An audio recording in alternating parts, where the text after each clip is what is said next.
Greetings and welcome to Stunthangar Video Hangouts. My name is Charles Carter, and I'll be your host this evening. I want to thank you for watching Stunthangar Video Hangouts.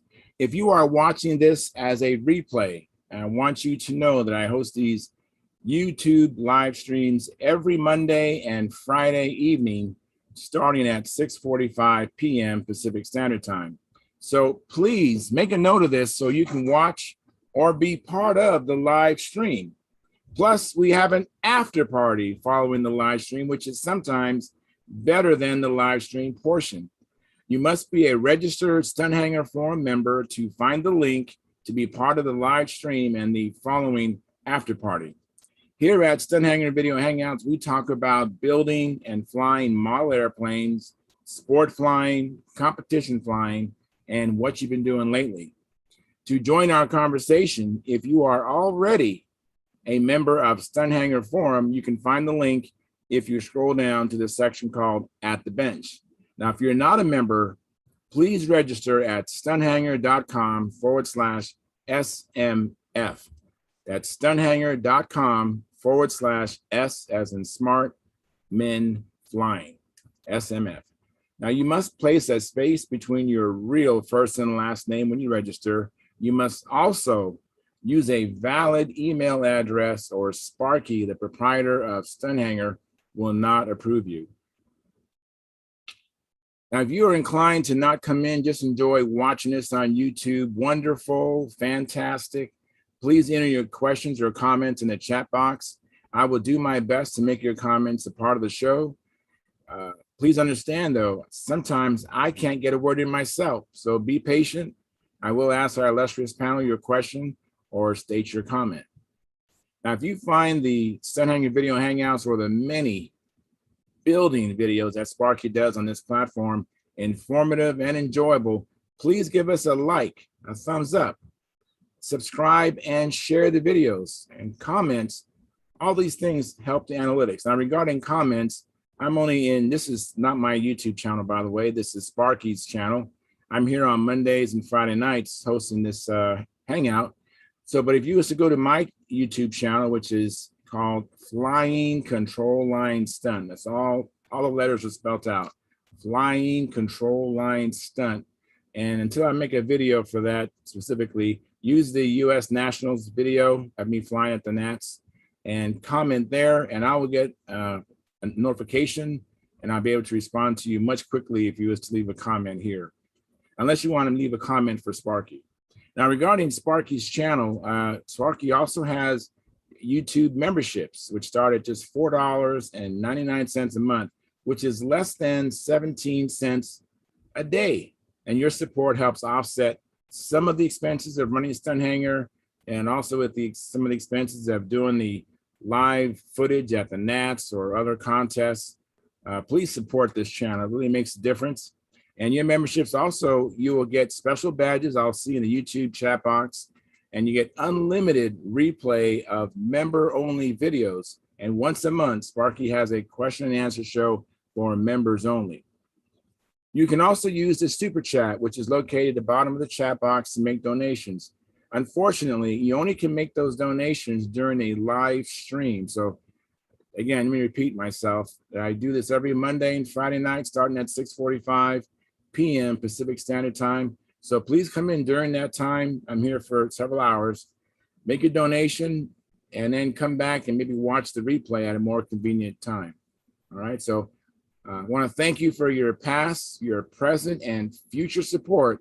You are making it happen. Please keep the conversations family room friendly. In other words, please don't use words or do things you wouldn't do around your children or grandchildren. And without any further ado, I'm going to post the link at Stunthangar Forum now. So let me turn my attention to another monitor, and I hope I have that still up. Where is the, let me go over here. All right, so Stunthangar Forum. It's not, I had copied that. Just a second.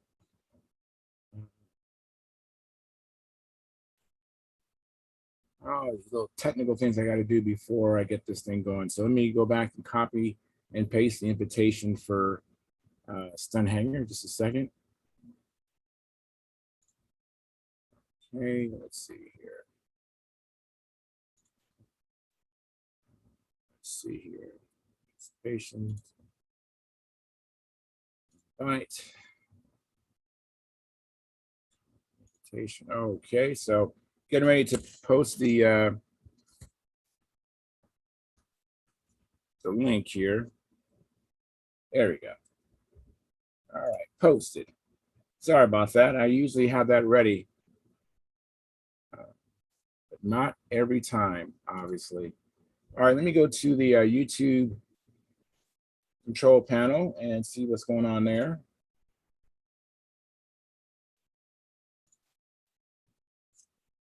Hope everybody is doing well, and looking forward to some people joining me. Hopefully we get some new guests come in and some regulars. That'd be wonderful. I spoke to Dennis Adamison earlier. He's going to do a demo. He did part of the demo during the live stream, and another part of the demo he did in the after party. So I asked him if he would do that part we did at the after party during the live stream. So look forward to that. I see here that we have Marcel Legrand. Evening, Charles, and everyone. Hi, Marcel Legrand. I saw those photos of your twin Pathfinder posted today. Looking good. I love the monochrome or whatever film you're using. The combination of colors is fantastic. And then Todd Stimson says, good evening, Marcel and Charles and chat. Thank you very much. And then Jack Snavely, he's saying, let me allow this here. For some reason it was flagged. Hello, all around the world, just saying hi. Can't find airplane emojis. Hey, Mike, how you doing this evening? Doing okay. Fantastic. So we have 8 concurrent viewers right now, 5 likes. If you haven't hit the like button, please do that.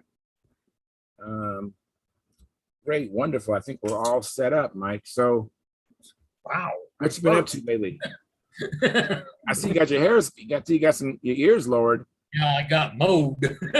It needed it. Oh my. Well, that should help with the heat, right? Yeah, a little bit. So, you making any progress on your planes? Nothing too much this week. I'm trying to get a place set aside to set up a building board. Okay. So what are you thinking about making? I mean, what are you going to use for a building board? Plywood or sheetrock or glass? I've got some closed cell blue foam that's about a ½ inch thick, but I don't. The problem with that is if you get CA on it, it's going to cause all kinds of problems. Yeah, well, they do have that foam CA. I don't have any of that. Okay. I'll figure something out. I know it has to be flat. It needs to be big enough to build an Ares on. Yeah. And it has to be big enough to build an Excalibur on. And right now I'm trying to get the room cleaned out to do that. I totally understand that. Hey, Gary, thanks for coming in. Okay. You getting them messages, are you? From me? I haven't seen anything from you lately.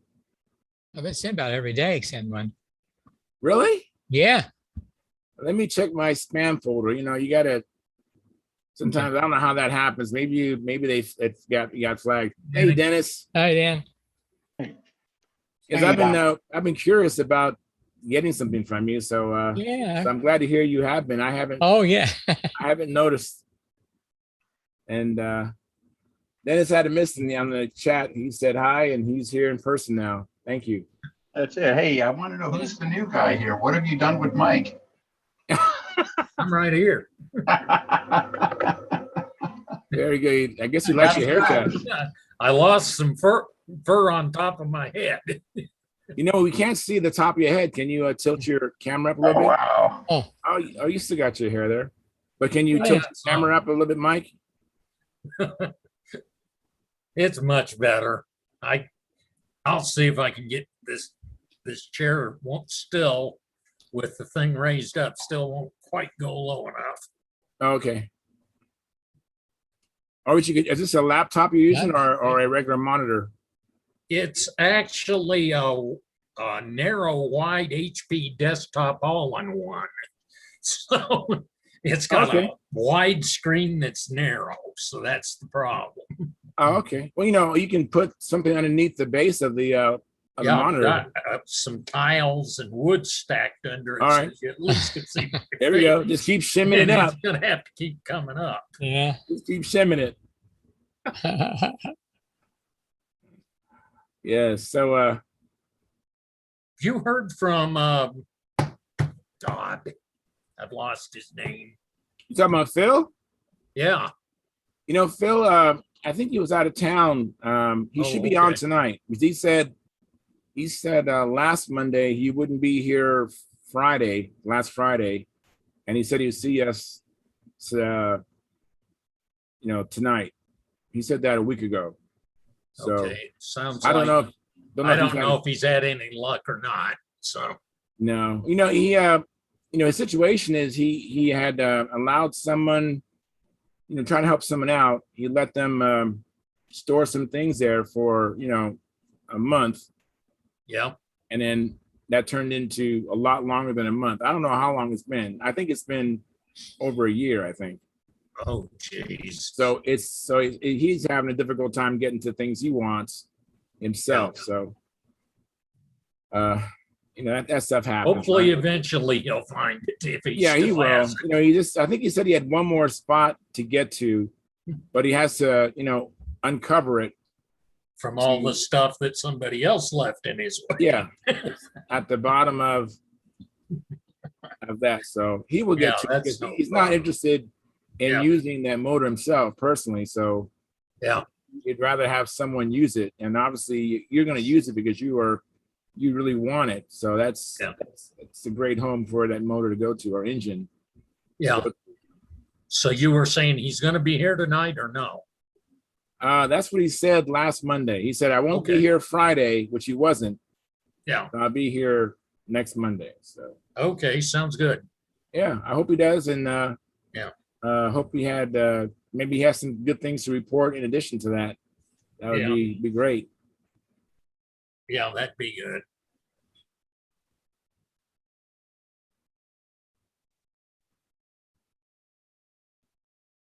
Well, I found one disappointing thing. I was going through my Aries kit, Yeah. and the piece of wood that they laser cut the I-beam core out of was pretty solidly sea grain, decent balsa, except the grain kind of ran like this. So they laser cut it and they went. So I'm going to have to get another piece of wood and cut a new spar because there's no way I'm building with it going like this. Yeah. I know better. I remember listening to Sparky, and I don't know if I can say it correctly, but I remember him building I-beams. He used a piece of pine wood. Yeah. It was I know a lot of builds that they talk about. He always suggested light sea grain for the I-beam because it doesn't work. Right. Yeah. Sea grain. It will if the grain's running in a funny direction. Right. No. Yeah. Sea grain is really stable. It's good for flaps and control surfaces as well. I ordered some sea grain. Hey, Tom, how you doing? Hey, Tom. Charles, hi guys. Hi, Tom. I received some sea grain 1/4 inch from SIG. So if you can't find any suitable wood, you might check out SIG. Yeah. Yeah, the spar was done in a piece of wood that was like BC, and it had a little bit of curve to it, so both of them kind of curved. Yeah, so we don't make them out of definitely don't else. want that on you in your wing. No. Jack Snavely says, "Yep, always liked the show." Thank you, Jack. Appreciate that. Gave us a couple thumbs up and an okay sign. There's another emoji. So, why, hey, John, how's it going? Tom?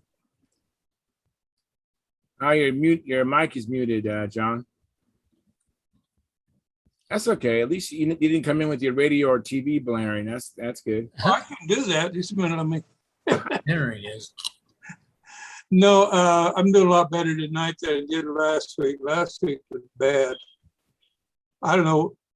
my computer showed me that I was using like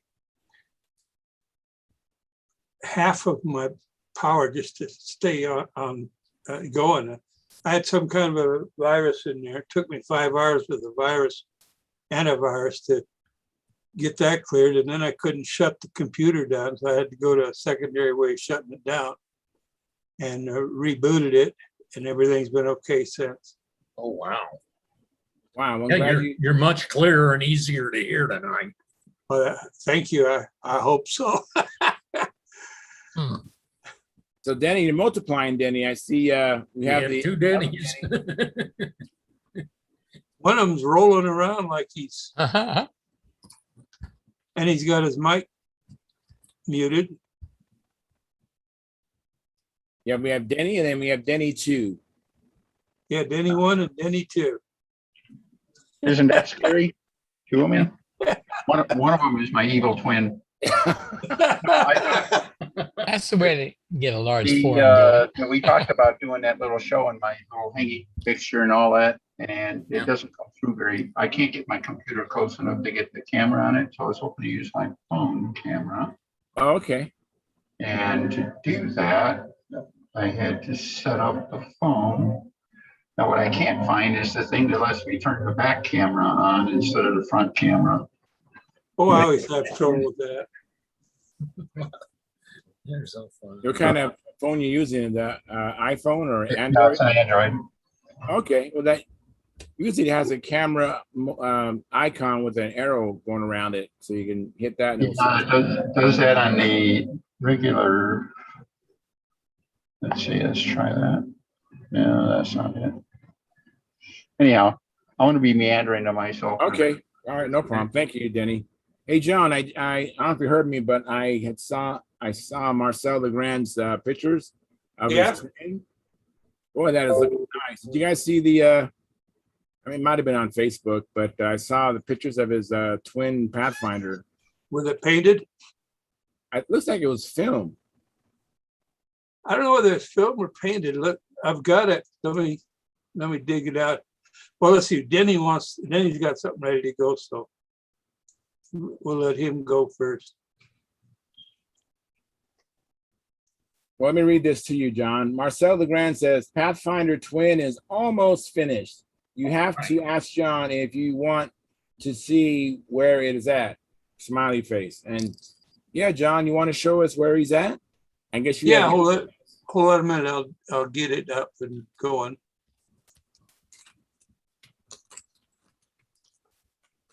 Getting my popcorn ready here. Throw some empty water bottles away.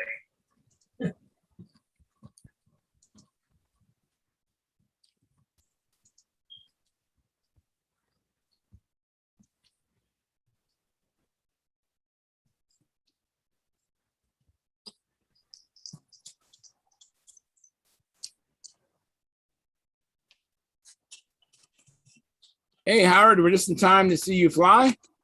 Yeah, you gotta fly a little stunt. All right.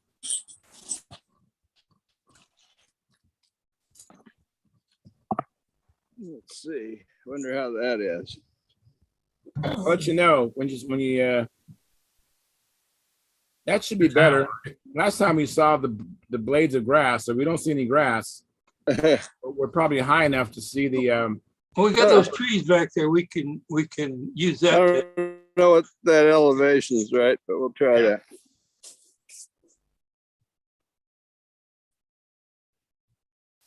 Let's see. I'll hold off on showing us. until we Okay. get done.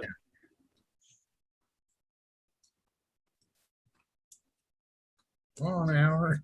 Only got about 5 minutes more for my pizza, so. It's Red Baron, so it is. I know, so that's why it's airplanes, involves airplanes. That's fine. They actually make a pretty good pizza for a very reasonable price in the freezer section. Yeah, we usually buy it ourselves. When I go to work, my kids and my wife, they have Red Baron or a Little Caesar's pizza usually. You get premium, they call it, Yeah, it's their top of their line, you know. yeah, one they're is- premium supreme. Yeah, absolutely. Yeah. Yeah, the Supreme. Red Baron, we're gonna keep saying Red Baron and Pathfinder. I'm getting money from both of them now. Yeah. You wish. No, And when I show this picture of the twin Pathfinder, I get double the money. Yes. where'd Howard go? I think he must have saw the picture of the Pathfinder that Brent Williams repaired and used that painter's touch paint on it, because it's almost identical to the same paint job, but it really looks good. Where'd Howard go? Howard's Okay, flying. there's Howard. Let me Where's pin the his airplane? screen and see if that will There's help him the out. view from the field.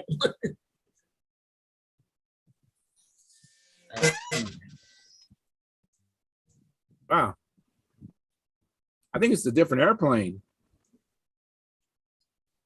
I think you only see it on this side of the field, and You hear it go by. Whoa. I think the camera needs to be tilted down more. Well, we've been missing the top part of the vertical 8, so maybe we see that for a change.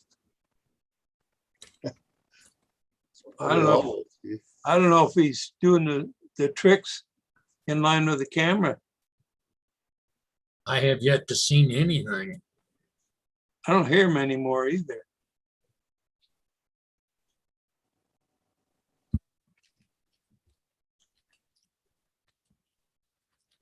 There's Denny.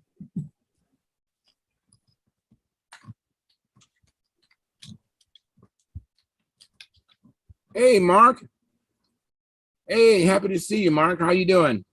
Hey guys, I'm doing well. I'm doing well. Good to see you. Boy, you look great, man. Wow. Yeah, things are going well. Man, your face healed up. I mean, wow, what amazing. How many years? It must have a couple years off of you, huh? You have knee skin.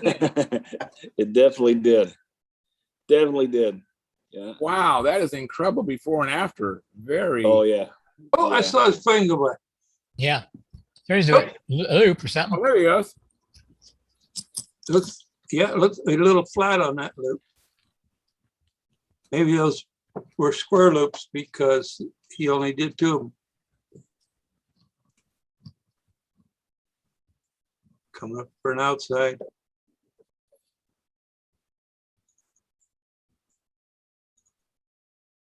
I think he's just rubbing it into us that he still has daylight out there while we're all in the dark.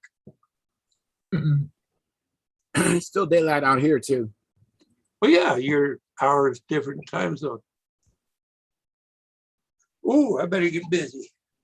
Oh yeah.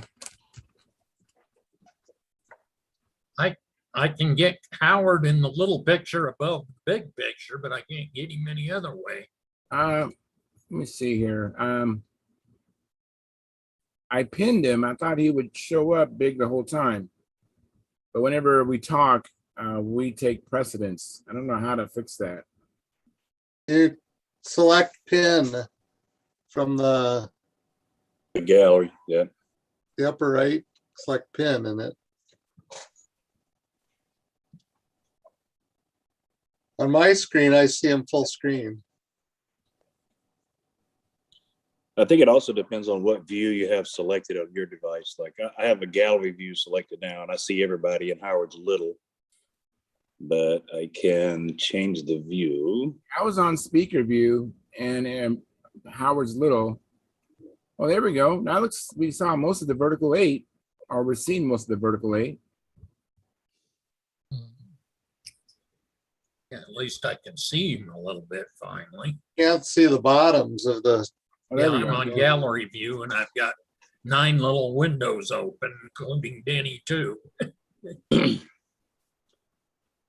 it. What I saw the Bigger hour. little windows. if you select pin. I don't the see pull down. select pin. I don't have that option. Where is select pin at?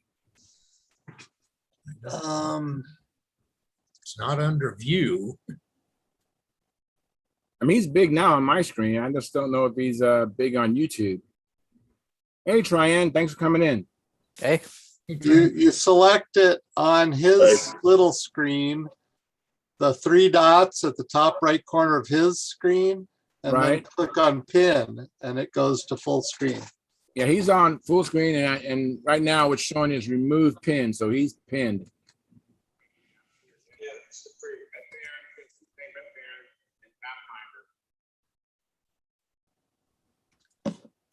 I think everybody has to do it themselves if they want to keep it full screen on their view. I think he's pretty much now just setting up for a landing now.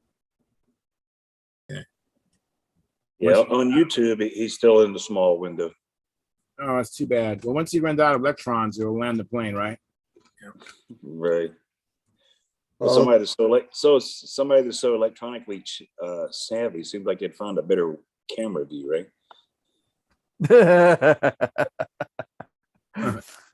Howard Yes. can do that loop kill. nah. Howard can do the loop kill. Yeah, he just did, I think. Oh, he had the whole system in it.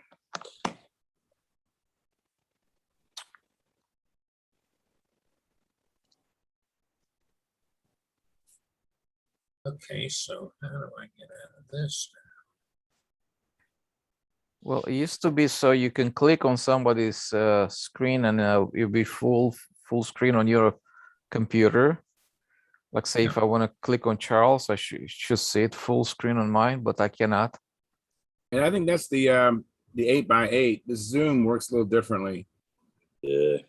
No, I did it Brian? before. Try and you click on the three little dots in the upper right corner of an individual screen and select pin. I said it. Yeah, got it. You didn't do it. Got it. Thank you. To turn it off, you do remove pin in the upper Mhm. left. Oh, I see it. Okay. Yep. Gotcha. Got it. Yeah. But then if you're not in gallery view, you have to go back to gallery view if you want to see everybody's. Yeah, I see that. After you remove the pin. Mhm. Then you have Thank to you. select view and go back to gallery. So let's see who's the best looking here. Oh, me. I'm gonna pin myself. I'm not that bad. All righty. All righty. Well, Howard probably be back. I don't see him now at all. Yep. Man, I had a long weekend. Yeah, Phil was here and we did like a call it a Frankenplane, but it's not really a Frankenplane. We took parts from whatever parts we had laying around. I had an inboard wing, he had a outboard wing, and I had a nose from a different plane, stuff like that, and we just hacked it up, and we actually put a plane together over the weekend. Wow, man, I wish you would have videotaped that. That'd have been neat. Yeah. So yeah, but most of the work was just putting I mean, we cannibalized parts of the old plane. In particular, the battery rails, we took them out of the old plane, we stuffed them into the new one.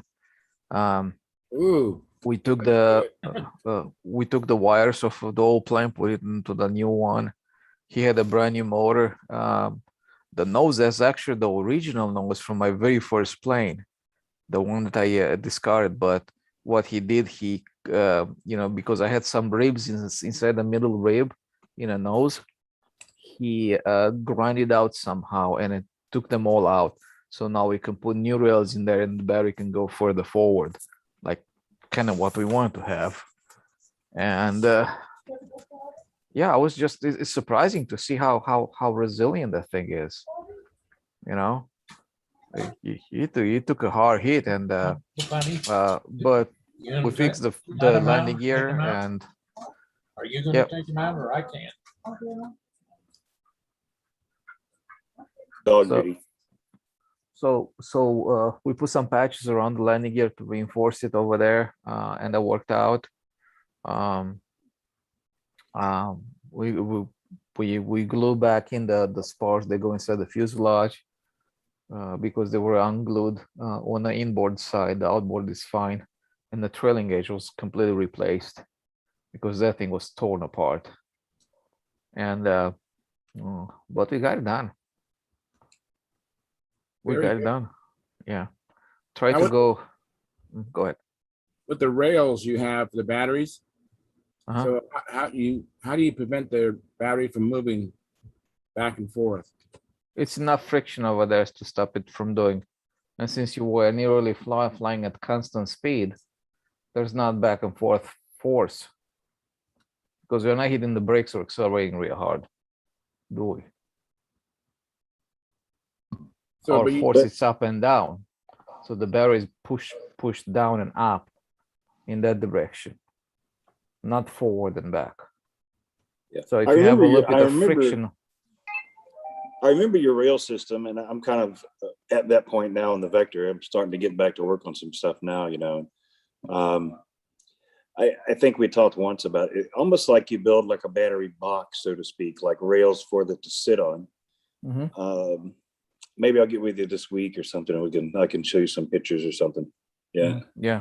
So what I have with mine, I have some rails that look like this, like an L shape, right? Yeah, I remember that. So I have two like that and two like that on top, right? right. And the battery just slides in between them. But the rails are tight enough around the battery to put a little bit of friction on the battery, so to stop the battery from sliding back and forth. And the rails take the load up and down, that's where we have the most of the force. I mean, we are not really accelerated or braking on a spot to create enough G forces forward and aft to allow the battery to slide in there. Okay. Right. At least for my system, because it's fairly tight. Yeah. Example, like though on the Vector, it's like the battery goes through the top. You know, so it wouldn't slide in from the front. So Yeah. I don't Yes. know. Yeah, probably your best option is just slide it from the side of the plane somehow, right? And I think the best one, actually, even the better option would be to remove the nose side of the side of the nose. Yeah. That's on the inboard side, and slide the battery out that way because you have the perfect position that way. Okay, that makes sense. Let me grab it a second. That's the way Denny sets up the conversions in that he does. Comes in from the inboard nose side. This just makes sense. I started setting them up with the battery on the top because it's easy to get to and stuff like that. But I really like later on, I really like the security of the side access better. So, and there's nothing wrong with the top if you just do your homework and make sure that your straps are good and stuff like that. Right. So yeah, it looks like I got things kind of stuffed in here right now. But, turn the plane around a little bit. There's plenty of room, obviously. Yeah. And on the sides, it's got a couple of stipplers there. So I guess what you're saying is you could go in from just cut out here, right? Yeah, and slide it from that direction. I think that would be ideal for any kind of full body fuselage. But what you have is fine as long as the Velcro is secured. Yeah, I guess that's the thing, because I guess figured out where in the beginning, for CG wise, just Velcro on the bottom, if I leave it at the top, it's just kind of leave it. So I guess I have some options with Velcro to move it back and forth, right? Yeah, I would put the ESC under the battery cover because probably the leads from your motor go straight down. So the wires have a natural curvature that goes towards the belly of the plane. So you can put the ESC over there.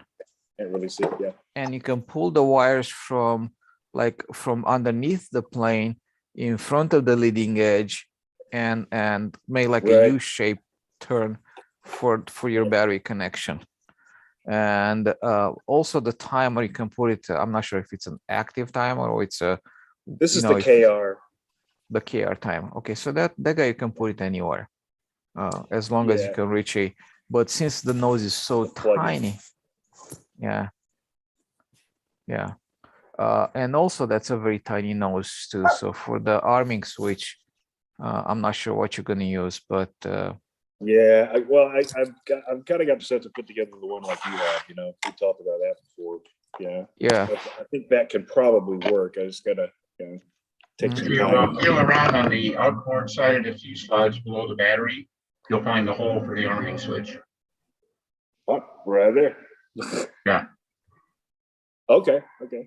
Cut out the monocoat right there, and the arming switch Well, goes here. and I still got to get that and the cooling. There's a cooling area on the bottom too. yeah. Mhm. Yeah. So I need to cut out. Question, there should be an area there to cut out for the cooling opening, right? There is, yeah. I just hadn't cut Terrific. it out yet. Yeah, like But I have Mark, been I doing. wouldn't. Yeah, I would not put the cutout for the cooling area over there. I put it probably underneath on the belly, No. behind the wing, because it if you is. think about the air traveling, right? If you put a hole over there, the air is going to travel from the scoop underneath the battery, right? Underneath the battery, and it's going to exit over there. The battery gets no cooling. Well, the cutout they have for the cooling is Uh-huh. actually on the bottom right here. Yeah, I just that's hadn't what cut I'm it out. saying. All right. Okay. If you take a string and you put a string and you feed it through the nose where the air goes inside, and you take it out on the backside, that's kind of the direction of the airflow, right? Okay. Yeah. You follow me? So it Yes, completely misses the battery. Now, if you move the cooling hole somewhere even behind the wing, now the air is going to travel around the battery or around the whole nose, top and bottom, and it's going to exit on the backside. Well, the intention of the hole on the bottom is because the ESC was supposed to go on the bottom, and it was supposed to focus on cooling the ESC. However, the ESC compartment on that is really, really tight, really It is small. pain. I'm going to suggest something that you might want to consider. Sure. I got into a problem with room on the smoothie, and that's where I put the ESC. I just cut a hole in the bottom of the fuselage. Okay.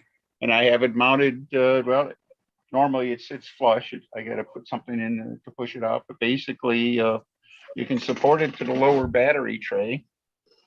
The surface flush with it. The cooling will be excellent on it.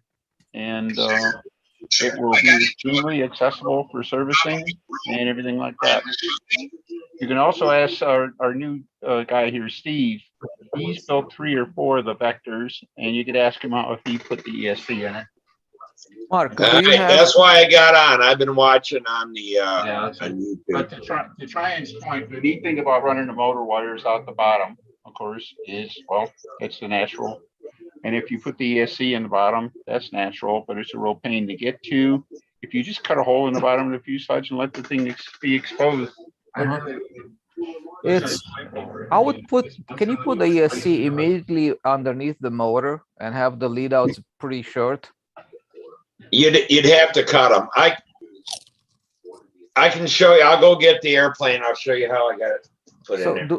But is there a space? There should be space right there on the nose, right underneath the motor, where the right there. The intake. The ESC can go in there. Yeah. Yeah. So put it there. Yeah. I'll go underneath. I think that's the. Yeah. I mean, you can reach that spot easily, right? Yeah. Pretty much. Yeah. So as the air goes inside, the first thing it's going to see is the ESC. Yeah, that's like Denny was saying. You know. Now, if you're really fanatic, right behind the ESC, you can put a sloped up wall of balsa, right? Like a diverter. Exactly, like a diverter. So the diverter is going to go, the air is going to go from the ESC, is going to be diverted upwards where the battery is, right? Okay. And if you put the exit holes, say underneath the wing on the backside of the canopy, behind the canopy somewhere, then the flow is going to be smooth and it's going to go over everything. It's kind of doing a good cooling job. Yeah, you could definitely put like halfway down, like you say, a couple little ramps. Yeah. Yeah, something like you know what the problem is, Mark? The red vector has half the space as the yellow one to put your stuff in. I'm shitting you. I'm just I shitting you. know. Yeah. All right, so here's how you put it in. You put, I don't know if you can see in here at all. Let me put this down before I drop it. All right. You can see the motor right here? Yeah. Okay, the Yeah. motor's not screwed in. Right. So you got to work the wires. There's two holes. They come in and then goes in another one. And then to get them in there, you work it in place. Then you Sure. take and push the motor back and keep pulling on the wires until you have extra wires right there. Okay. Because when it's in the front, these connections are underneath the piece of plywood. Underneath the battery box. Yes. And you can't get to them. So you work them back to there. Now, my ESC will go through this hole here for the coolant hole.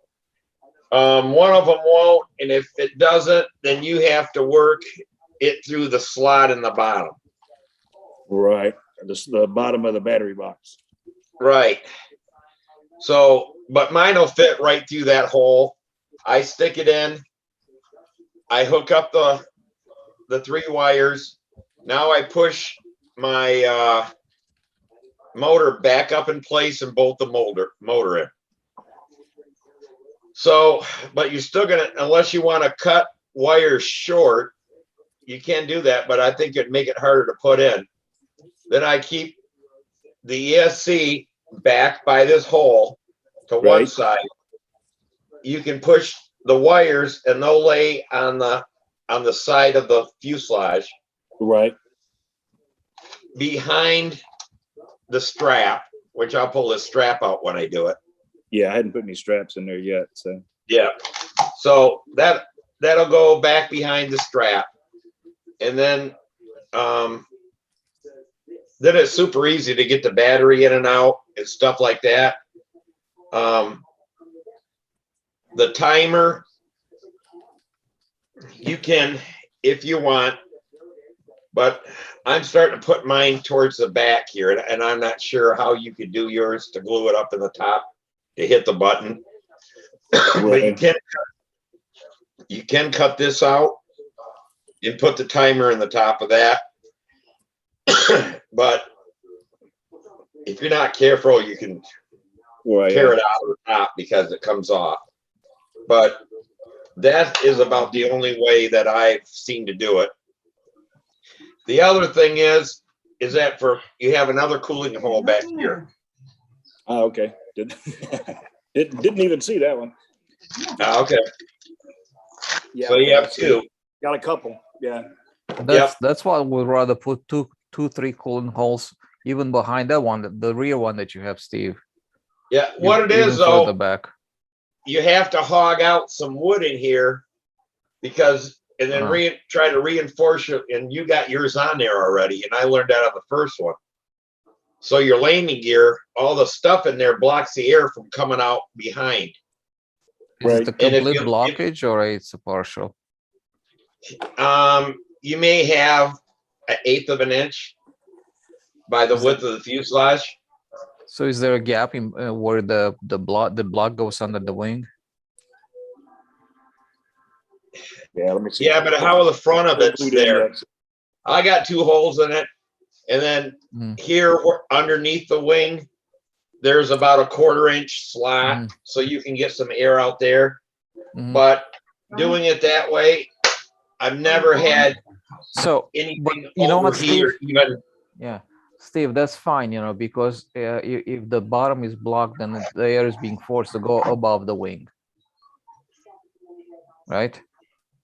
It can't. Now, there's a little slot below the wing. You'd have to really see it. No, I understand, but okay, right there. Okay, this is, if you pin Mark once real quick. Mark is pinned on my screen. Who's showing right now? Mark. I see There's, 4 of you guys. I see Mark, Denny, and Tryon, and you, Steve. That's what I see on my screen. Are you looking at? I can only see, oh, I can only front see end of the Denny's airplane screen. there? Is that what you have, Mark? It's front mounting? Yeah. Yes. Okay. So, the long story short, what I would do, I will shorten up the wire to the motor. I will shorten up the wires to the ESC, make them about an inch long on both of them. And now the ESC is going to lay up immediately underneath the motor, Gotcha. almost immediately underneath the motor, right? Which can only be good. Right. Okay. You guys are you guys seeing the screen, my screen here on the Yeah. ESCs? Yeah. All right, and to try and point, that's the wire shortened. I think they're shortened about 1.5 inches or so. Yeah. You see that? Then after mounting the motor, you see how I ran the motor wires straight out through the cooling opening and attached the ESC outside the airplane. Right. Then slide it through the cooling opening. That's the SV11 though, isn't it? Now this is the Vector. Well, I'll I tell did you the what, SV11 this way too. The Vector is a real pain in the patootie. unless I really hacked out the front, there ain't no ESC going through the cooling hole in this one. Yeah. Mhm. The Look how small the hole is. yeah, and it'll depend. As you can see, I did it with the Brodak one. What I'm not absolutely sure, this was the prototype build. And then the other hard part was getting the arming plug harness plugged in. Once you get it in, you can get that and then wrestle it all into place. Oops. Too far. You can get there from here, but that's why I suggested really it's a lot simpler. Honestly, on a Vector, it's so tight and everything like that. I do like the idea of having the clean access up above and everything like that, even with, what Steve's gone through and stuff. I would on a Vector, it's an ARF and everything like that. So, it's pretty easy to work on. See, I don't use an arming plug. Bottom of the fuselage, I cut a hole and install it from the outside. Now, if you push it in, you can actually, another way you can do it, depending on how thick the ESC is, you may be able to install it and then reinstall the part that you cut out over the top of it. All right. And tape over it or something like that, make it like a permanent hatch. Oh, frankly, for just the utility of it all and everything like that, I would cut a hole that would fit the ESC really nice, and I would make it look like it belonged, because it will be invisible to any 99% of the time on the bottom of the airplane. It just doesn't shout out to you that it's there. yeah. The only thing I know is that the arming plug takes up so much room. I tried it on the first one, and the other two I've done, I've got rid of the arming plug. Yeah. And what I've never tried is to hardwire the arming plug directly to the ESC. I would say that connector physically takes a lot of room. Oh yeah, it takes so much room. But it would probably, but I think it could. Any of these airplanes, I mean, it's just how I figure is the top comes off, you're there, you hook it up, and it's done. And then put the top back on, hit the button, and you either walk out there or someone's holding the airplane, and it's that. But I have another one completely done, and I can show you how everything goes in that one. Mark, I think I agree with Danny, what Danny said 100%. However, I would, in addition to that, I would also shorten up the wires to the motor. Okay. Okay. In that case, you can just lay up the ESC over there. And this is what I'm using. You see this? Yeah, the hard Velcro. Yeah, it's a very hard Velcro. So you can put this sticky back on the bottom of the nose of the fuselage, right? Put one piece on like this on the bottom of the ESC, right? Smoosh them together. And now because some wires are gonna go like this in this direction, right? And the motor gonna go like this. you can just probably have if you have some forceps, you know, can just grab the wire like that, or some pliers that have like those round nose. You can go like that and you can grab the plug on the motor, just So put plug them inside. motor wires in. Just plug them in. And because it's so far forward, first of all, it gets excellent cooling, right? And then you can run the wires towards the back, right? Like they go Yep. towards the battery. You can put your safety switch over there in that space. You have a lot of space over there also on the bottom, immediately to put your timer, right? And underneath the battery. This is going to be kind of underneath the battery. You have space for sense. the wires, for the timer, for your safety switch. Since the ESC goes with the wires to the back, you can put the safety switch immediately over there. And I'm going to get you one because I have one already made. Okay. I was going to say, yeah, we talked about that. I like that design. Yeah. Okay, And- this is just hard to see. This is an SV11, not the Vector. And if you can make out the outline there, you can see I cut a hatch in the bottom of it. Mhm. Right. And I actually put magnets in it and everything like that. And then wasn't real happy with that. It's actually got a piece of tape holding it, I believe. Did I put tape in there? I did not put tape in there. Okay. There I you go. don't catch. But here's mine all And done. Larry This one does- Fruits, if you're watching, this is your airplane. But this one has the arming plug in it, Mm-hmm. and it's The that switch up easy to put the battery in.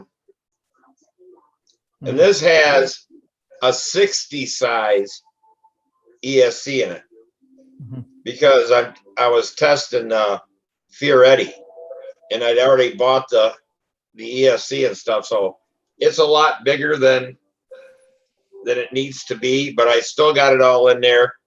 But I still had to do how I told you how to get it hooked up. Right. Because Yeah. if you shorten wires, unless you can get a pair of hemostats through wood, Mhm. you ain't hooking them up. Yeah, it's hard. Right. It's hard to reach them like that. Yeah, that's why I'm thinking about just put them with this kind of hard Velcro, you know, and just put the AC, stuff it right underneath the motor in a nose, so it's nice and stable. It's not going to move anywhere. And Right. that Yeah, but way, you have to cut the bottom of the airplane out. why? This isn't it like open over there underneath the motor in front of the nose? No. There's the hole you can work. You can either get your ESC No, in that way. underneath the motor. I'm talking The scoop. right there in the scoop where the scoop is. Yeah, Look at that. you It's a big can't cutout get over there. one through there. Huh? You had to It won't fit you through have to that open it little up damn quite a hole. bit, Trey. Is that a former over there? Yeah, there's pieces that are. I mean, you could grind it out, but that's the size of the hole. And if I was going to do anything, I would do like Dennis said, cut the bottom out Mhm. and put magnets to hold it in. Then That's- it'd yeah. be easy. That would work too. Or just piece That of would tape. be the easiest way to do it. Mhm. But I mean, Okay. I would have done it before Uh-huh. I got the wings all glued in and all that kind of stuff. Can you show me the motor mount and the panel that's right behind the motor? Yeah, I'd have to take the spinner and stuff off. Okay, the motor mount, I'm assuming this is what Danny showed us, right? Right. Right, Danny? Oh, but what's behind the motor? What's the first former behind the motor? Motor space. It's right. It's Battery. right there. Here's the Okay. first former behind the motor, Uh-huh. and So you can yeah. barely get the motor through that former. He means barely. Yeah. It's tight. It's tight going through there. Okay.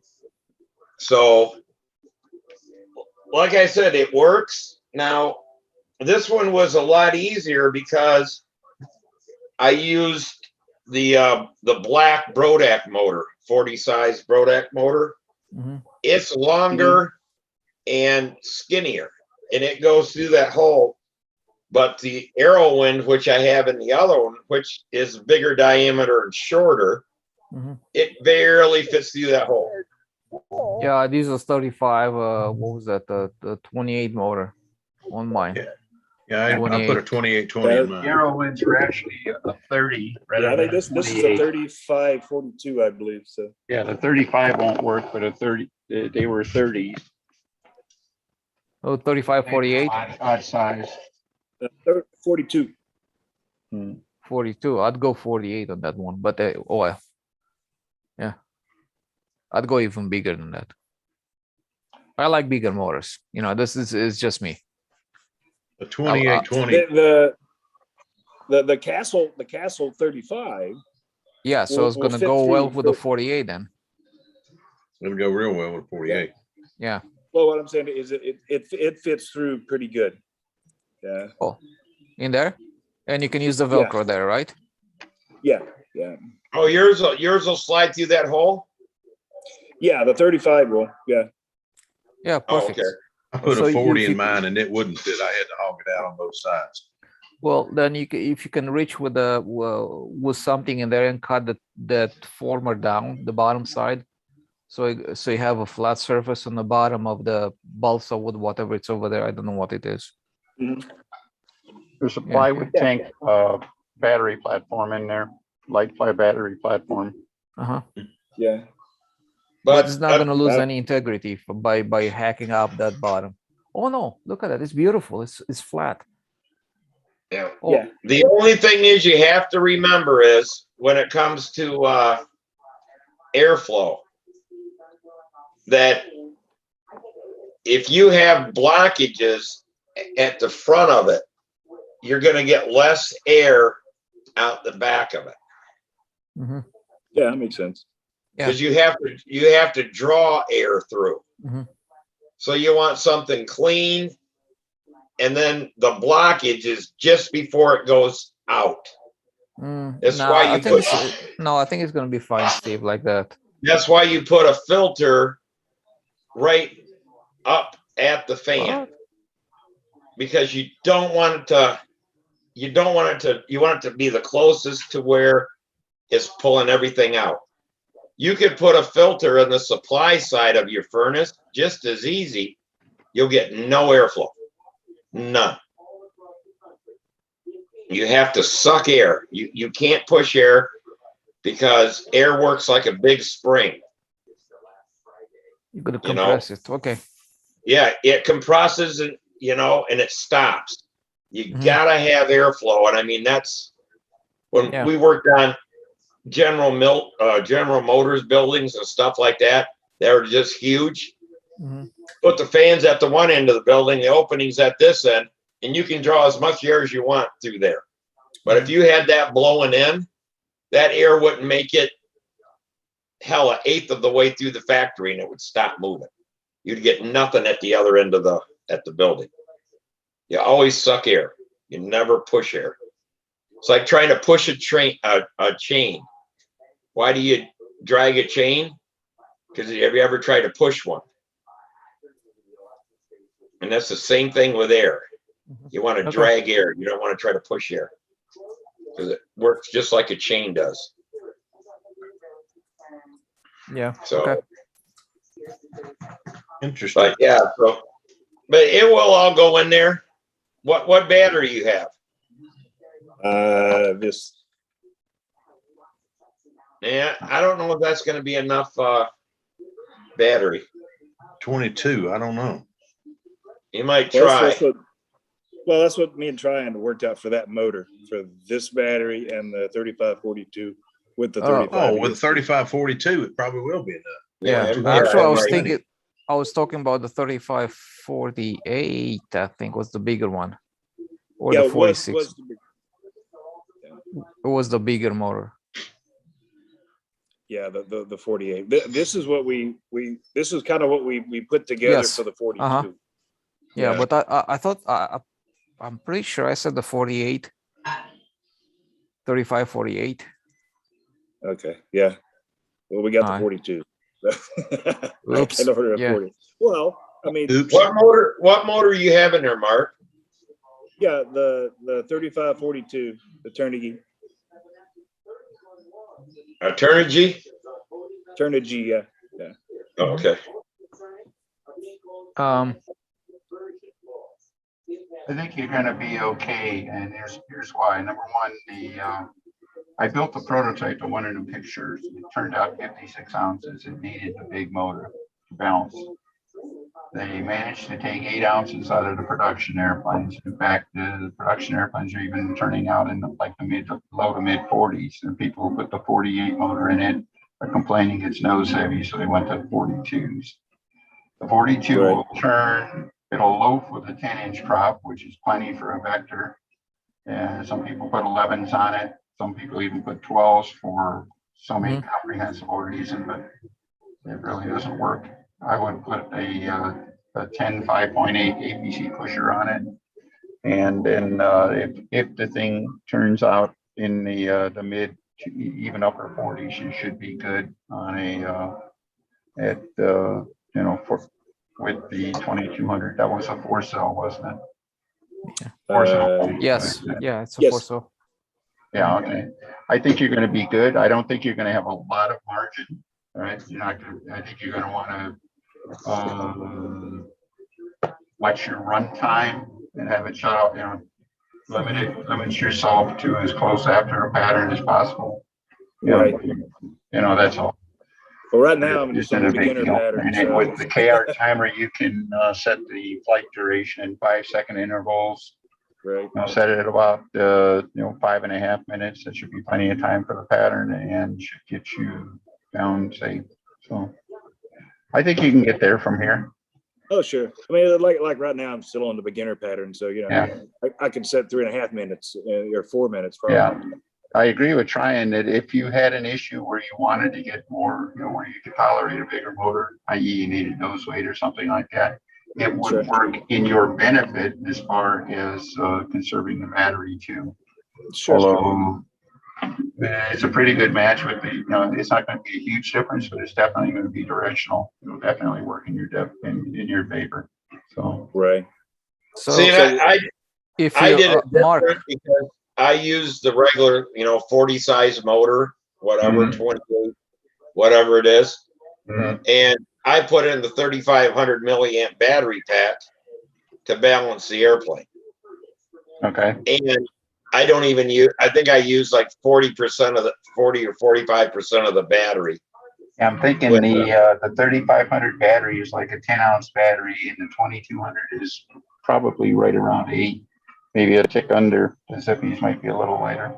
Right. Yeah. And I needed the nose weight, and all 3 airplanes, they were tail heavy. Even with everything being, and this thing only weighs in with the battery at 45 ounces or something like that. It's a fairly light airplane, but it still was tail heavy. That was so big motor and the big battery was 45 ounces. Wow, that's awesome. Yeah, but so I used the big battery. Everyone's like, "Oh, you got to put nose, put some lead in the nose," and I'm like, hell, if I'm going to add more weight, I'm going to add battery weight, be easier on the battery. Yeah. And I thought it would just send it into storage mode, but I still got to store them.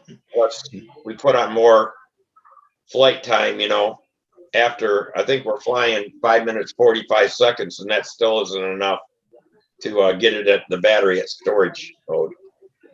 Well, 2820, a 2820 Cobra with a 2800 batteries. I forgot the name of the batteries, but it's the ones everybody talks about using. It's one everybody told me to get. But you come out right at 3.7%. It's perfect. Running at 5.5 minutes. Yeah. And from what I know, the badass motors are even more efficient than that. Yeah, I think they're much better option. And I'm looking at this badass right here. It's 2820, which is 780 kV. And I think if you put a 6-pitch 11.6 on it or something like that, I think there's going to be a perfect match. That's what's on 780 is too slow for 4 cells. You have to Not get if you into- run you a have to big get it pitch. at, 70% throttle or so to be in governor mode and all that. You need something at least an 850 to 950 range. But Okay, have a you get 910. badass in that range though. All right, to have a 910 then. 'Cause it's Yeah, a, that's the one I'd go for. We went Okay. through that. We were looking at John Pierce and I looked at Brendan's setup and decided that he had not enough RPM capable. Yeah, he Mhm. couldn't fly the airplane in a covered mode because he didn't have enough kV. yeah. So we're still, And I still haven't found the silver bullet on his overall problem, but that's Yeah.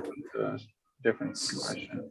so Mark, look at this one. This badass 2820 910 kV, which I think it's a beautiful motor. Mhm. The 4-cell maximum power is 960 watts. I mean, this is a huge motor. It's only marginally heavier. It's 148 grams. I mean, you just can use probably pay an ounce over there, but the power increase is just huge, which means you're gonna save is your ESC is gonna run very relaxed and Cool. Yeah. yeah. I But think this the- the I- equivalent say of the this would KV be a was? 3542. What's that? Is this a 3542? Yeah. Oh, might as well just stay with what you have there. Maybe I'm just dreaming. Trent, what'd you say the badass's KV was? 2820. 980, 910. Okay. You just confuse you farther, Mark. I think the motor you have, I've had really. It's good just luck right, with, yeah. I've had really good luck with the Turnigy motors too. Yeah. The other I don't thing think, you know, I'll tell you, it's not a badass or anything like that, but it's gonna fly your airplane just fine. Mhm. Well, yeah, and the thing about it, it's like I say, beginner flyer still. Mhm. Yeah, short run Do times. you know what KV the motor is? I used to, but Didn't we pick the 900? I think I think it was close. Yeah, it was 8 900. something or 900. Yeah. Yeah, I have a 3542 1000 that I put in one of my original airplanes 11 years ago. Oh, hang on, I got the paper here. I can find it. Yeah. Mhm. Yeah, It worked I just mean- fine for me. Hey, look at Okay. there, Flying Man's back. Hey, we One of can my, see you now, Howard. one of Look at my that. He's happy. one of my airplanes, and I moved it on so many airplanes, is a Turnigy G25. Mhm. And I forget the thing was on sale. I pay like nothing for it. And it's about 4 years old and just keeps on going. I mean, the bearings haven't went out or anything like that. But Yeah, I mean, what's gonna wear out the magnets? Only if you overheat them, and if you Yeah. that's when you cook the motor. But no, Yeah, the only part that wears is the bearings. yep, And, the wire's not gonna wear. and you know, at worst case, you put a drop of oil in the bearings about once every January, and you're good to go. I mean, Yeah. Use a Just good doesn't quality take oil. that That's all much. you need. I think. What are you doing? Does that mean it's an 800? That's an 800. Yes, yeah. I can't find the paper on it. it is an 800 kV. Is that a G25 motor? Hey, buddy, get down. The series? Bill. Show us the motor. Well, it doesn't have any kind of. Is that oh, it's a SK, K some SK3? SK3. That's the modern label on the motor that I have in my old Mythbuster. I think you're going to do just fine. All right. Yeah, SK3. 14 magnet motor. The KR timer should handle it all right. Certainly the Phoenix controller does, but you have to make sure if you're using the KR timer, you do not use the governor in the ES on the Phoenix controller. You set it up in a simple airplane mode without any governing on it. Yeah, I was looking in the setup on that, and it does give you a couple of choices. That was another question I had. It had, of course, airplane mode. It had governor mode, and then it Exactly. had, and then it actually had a external governor mode. It was That's in the the- ESC. On the ESC has an external governor mode. Yeah. Wow. I That's never knew easy that. programming I haven't seen. Is that an edge light? Or what? The The ESC? a Castle 35. 35 what? Talon? Yeah, Talon. Talon. I didn't Yeah, that's- think it had, I didn't think they had an external. Let me see the. Hey, Phil, by the way, welcome. Thank you for coming in, Phil. Thank you. Hey, I Phil. appreciate it. Yes. 35. How you doing? I'm doing pretty good, doing better. I was able to get out and do a little bit today. My dog has decided to terrorize me again. I got home last night. He was so glad to see me. He jumped up in my face before I was ready for it. Okay. Swanee, this dog is trying to kill me. So Mark's luck. trying to Look at show that. something here. Mark is showing us External governor. Wow. Oh, boy, George. airplane, helicopter, control line. I don't Multi-rotor, know external about governor. the external governor. That might Hey, be a Vic. multi-copter setting. I'm not sure. Yeah, I'm definitely going to research it some now. This is in the wireless. I put the wireless Castle link in, Okay, so it that goes to sounds the like a phone. neat idea. Hey, Eh, Mark. you know, The other thing is that, and I'll try to show you this on another motor. When you're using the KR timer, Mhm. you're gonna want, because you got to add a wire to one of your windings, and you want a small enough little teeny bullet connector to plug it and unplug. Is that what he's yeah, showing? I've got the wire there, but I don't have a way to unplug it yet. I'm gonna have to extend the wire too. Well, yeah, and you're gonna want to be able to unplug that and plug it in, because that Sure. even makes it harder to mount stuff. If you can't unplug that, you're trying to Sure. fish another piece through there and bring it up, and it's a real pain in the ass. So you get the little, I think they're 2 millimeter. Yeah, Probably the little round ones. bitty thing. Yeah, and you solder them on so you can unplug it, plug it back in. Hey, Mark, they're And, telling you this stuff. They told me about this after I had it all in. I said, yeah, I'm aware of that. I wish you told me that before, because I'd have cut a hole bottom of the airplane. Well, to be honest, other than some health stuff and a little bit of work, believe it or not, lately, that's why it's been sitting over here not put together. Yeah, by the way, welcome Mark, I back. I have an heard you idea went to for you. Africa. I have Yeah. an idea for you, Mark. Do you have ahead. shrink tubing? Yeah, of course. Okay, so the idea is that cut the shrink tubing from the wire on a ESC, remove it. Okay, take the wire from the KR timer, right? Expose it. Just go like that, make it round, put them side by side, put the shrink tubing on outside of it, shrink it down. Done. Yeah, that'd do it. Yeah. Then how do it's easier with the little bullet connector, because you're going to want to take it out after the airplane crashes and put it in another one. Right. No, And no, then we you're- don't. Right. Mr. Optimism himself. How is it easier? I mean, it's just like you cut the shrink tubing out, it's off, right? Yeah, it's a connection point. That's an easy one to figure out. And you want to use just wind the wire around it. Yep. What happens if that wire loosens up? Oh, come Shrink on, with the tubing's shrink tight. tubing? Yeah. Solder yeah. connections on all electronics.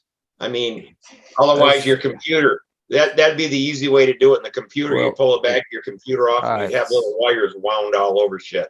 Yeah, well, six Now, of do- one, half does of the other, Steve. You know, you Spend- can also spend a little you can bit also extra solder time it on the outside of the and do it the right. tube. And then be done with it. You can Then you also can move it from airplane to airplane, and it's all good. Easy peasy. So do you guys want to see Marcel's Pathfinder twin now? Yeah. Yeah, Remember I'm how- finished by now. look at How many flights does he have on it? Denny's setup he has for us. Oh, I'll wait for Denny. I said I No, go ahead. will. No, yours will be quicker. Go ahead, John. Okay, well, he hasn't flown it yet, but I'll tell you what, this guy builds fast. And he does a nice job. Let me know when you see it. I mean, Be a blank screen. Oh, wow. Oh my gosh. That looks great. That's Yeah, a I hell saw of a that. monocoat job, it looks like. It is a good Monaco job, isn't it? yeah, it is. Wow. But I I tell like you I what, seen it. Isn't this on Stunthangar too? It seems like, or maybe, maybe Facebook it's or on something. Facebook. yeah, he probably put in there. He wanted me to show it to you guys tonight, so here it That is. is sharp. He only has the one nacelle covered yet. The back nacelle hasn't been covered yet. But Well, he you did know, a pretty it is job on the sharp. one he did. It's a nice simple job, and it looks good. Thank you. But having that red tail on it is like what Brent Williams did on the one he patched and repaired. He used Yeah. that painter's touch red over it. Yeah. Yeah, I I'll like tell you how what, they that's did that film over the nacelle with that compound curve. That's pretty impressive. That's pretty impressive. That's pretty. I want him to teach me to monocoat. Yeah, Jeez. that's I can pretty monocoat, impressive. but not like that. Well, Oh, he, wow. I you think know, the trick to monocoat is just to try to to get it as flat as possible. You seal Yeah. the leading edge and the trailing edge, nothing else, right? Yeah. And then you hit it with a heat gun. You heat Yeah. form it first. You tack Yes. it in a few spots and you pull and you heat form it. Come around the tips, you heat form those tips before you ever lock them down. Yeah, but what I'm saying, look at that nacelle. Yeah, I mean, he has compound curve, and it's an inside compound curve, and that is stuck down. You can see the edge all the way around it. yep. Yeah. Where it's tapered in, Yeah. tapered into it, and it sticks in here and back. He did a heck of a job. There's Yeah. a You trick get to on doing that. YouTube, look up Dane Martin's. He does it. I try to get him in here to do it during a live deal, but he's got a YouTube video of him doing monocoat. And he Dane does, Martin? yeah, and he does and he shows how to form the monocoat without actually sticking it down to the wing. It's Yep. cooler than crap. He does like on a profile where you have the doubler. Uh-huh. He can heat form that doubler deal, and it just lays on there, and it's crazy how he does it. But you have to watch how he does it. But yeah, he forms the monocoat before it's ever stuck on the airplane. Wow, that's neat. Charlie Bauer, who was a scale guy back in the 80s. Yeah, I remember Charlie. He also worked for Top Flight. Mhm. And he was their rep for monocoat. Mhm. And he was the guy that go to the shows. I saw him monocoat a golf ball once. Yeah. You know, that was one of his things. He teach you how to go around those compound curves like that. And he came to the club in the Circle Masters Club at that time in Milwaukee. And he came as a guest speaker, and he spent the whole afternoon showing us how to do monocoat. And my goodness, that man, I wish I knew half of what he's forgotten. But he made it so I can finish monocoat much better than I could before. But I'm never. The sad part is that the guy who did all the airplanes for Top Flight, covered them. Yeah. Lived 2 houses down from my grandpa and grandma in the next street over where I was raised. Wow. Well, and opportunity. About 5 miles from me, maybe it could be 7, was where the monocoat factory is at, that he was like a foreman, and he tested all the monocoat before they shut it down and moved it to China. But I mean, we had so much monocoat around here because we go dumpster diving, and they'd throw a roll of monocoat away that, was 12 inches around. Oh my gosh. Yeah. Oh my gosh. Something happened on the line, or the printing, something happened to it, and they couldn't sell it as a good roll. It would go in there. And I mean, we just gave monocoat away to everybody who wanted it. Yeah. Yeah. Oh man. Well, if you have a little bit of knowledge and patience, you can do a real good monocoat job. Norm Whittle is one of the best monocoat guys that I personally know, and he uses a sheeted foam wing on his Sultans, and he covers them with monocoat. He paints fuselage, but he covers his flying surface with monocoat. The guy in Brazil. I don't think half the people that have seen his airplanes know that there's monocoat on that airplane, because you cannot find a joint, a monocoat like on the leading edge. He heats that and blends it in till it blends in. Go ahead, Steve.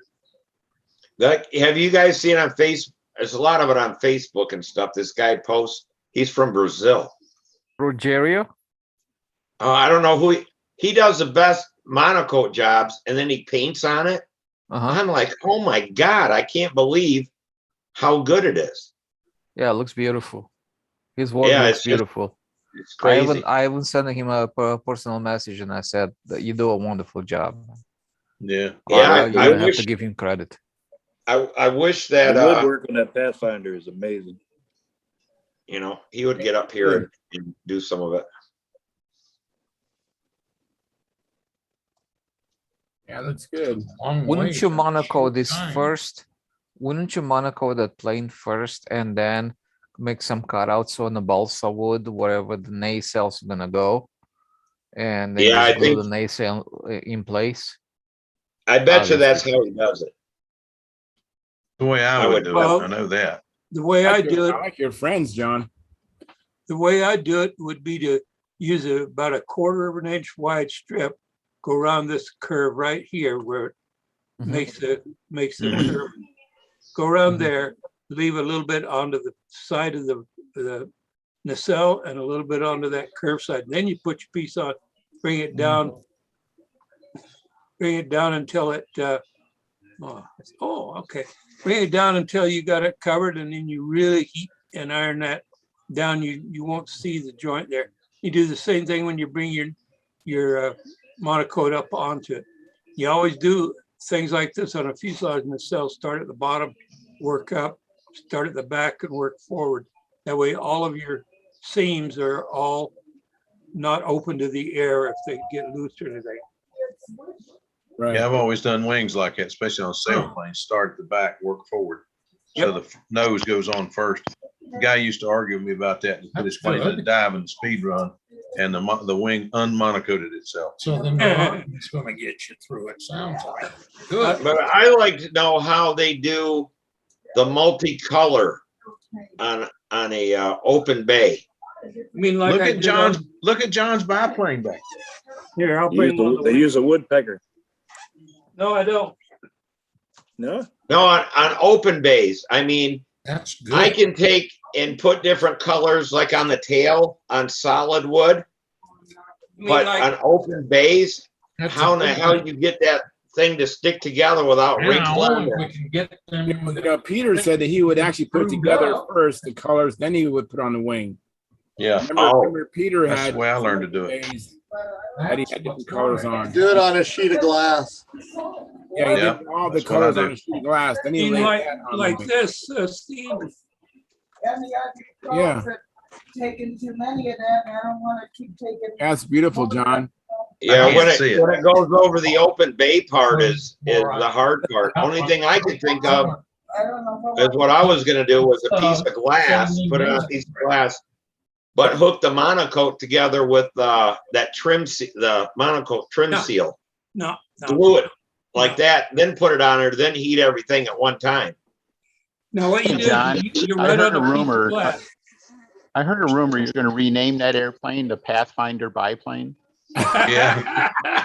I really ought to, yeah. You're right with a piece of glass. You start with a piece of glass.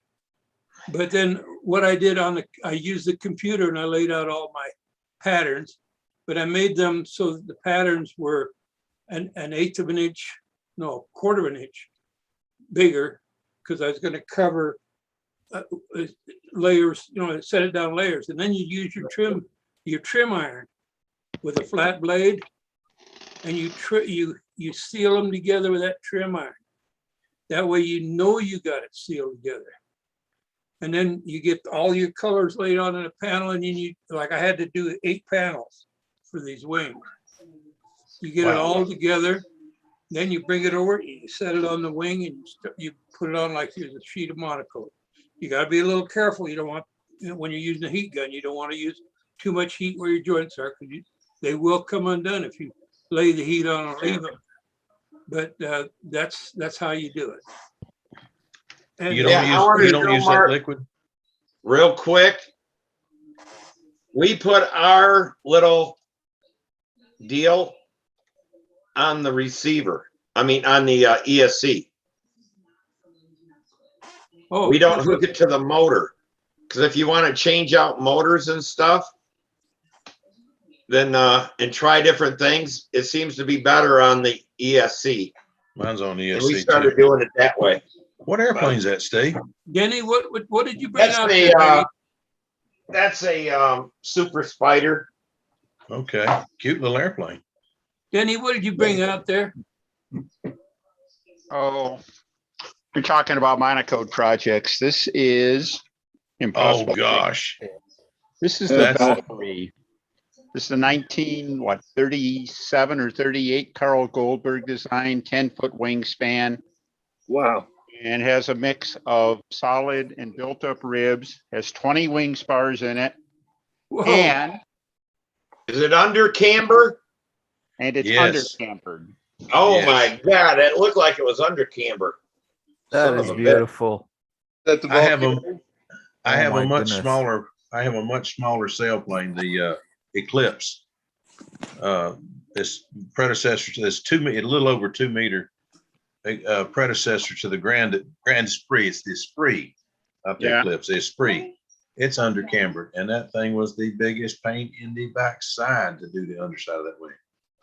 Wow. You just have to take your time and do one little area at a time. Yeah, I mean, I can't even imagine trying to monocoat a under camber wing.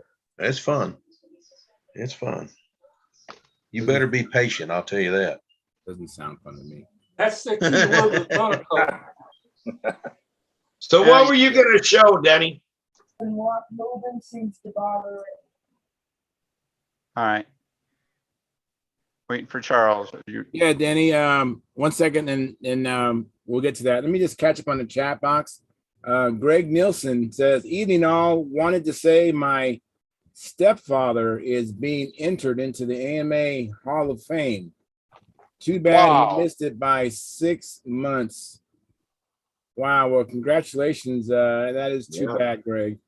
And then Greg Nelson says, pretty plane. Now, there's been a lot of planes, Greg. I don't know which one. My guess is the Pathfinder, the twin Pathfinder. Now, hey, you can't see. You got to call it something else. That's $4 already. John's getting rich. Yeah. So, anyways, last Friday, Denny did 2 show and tells. He did show us one on the live stream, but he had another one on the after party. And I asked if he would show what he showed in the after party during the live stream. So, if you're ready, Denny, go ahead and take it away.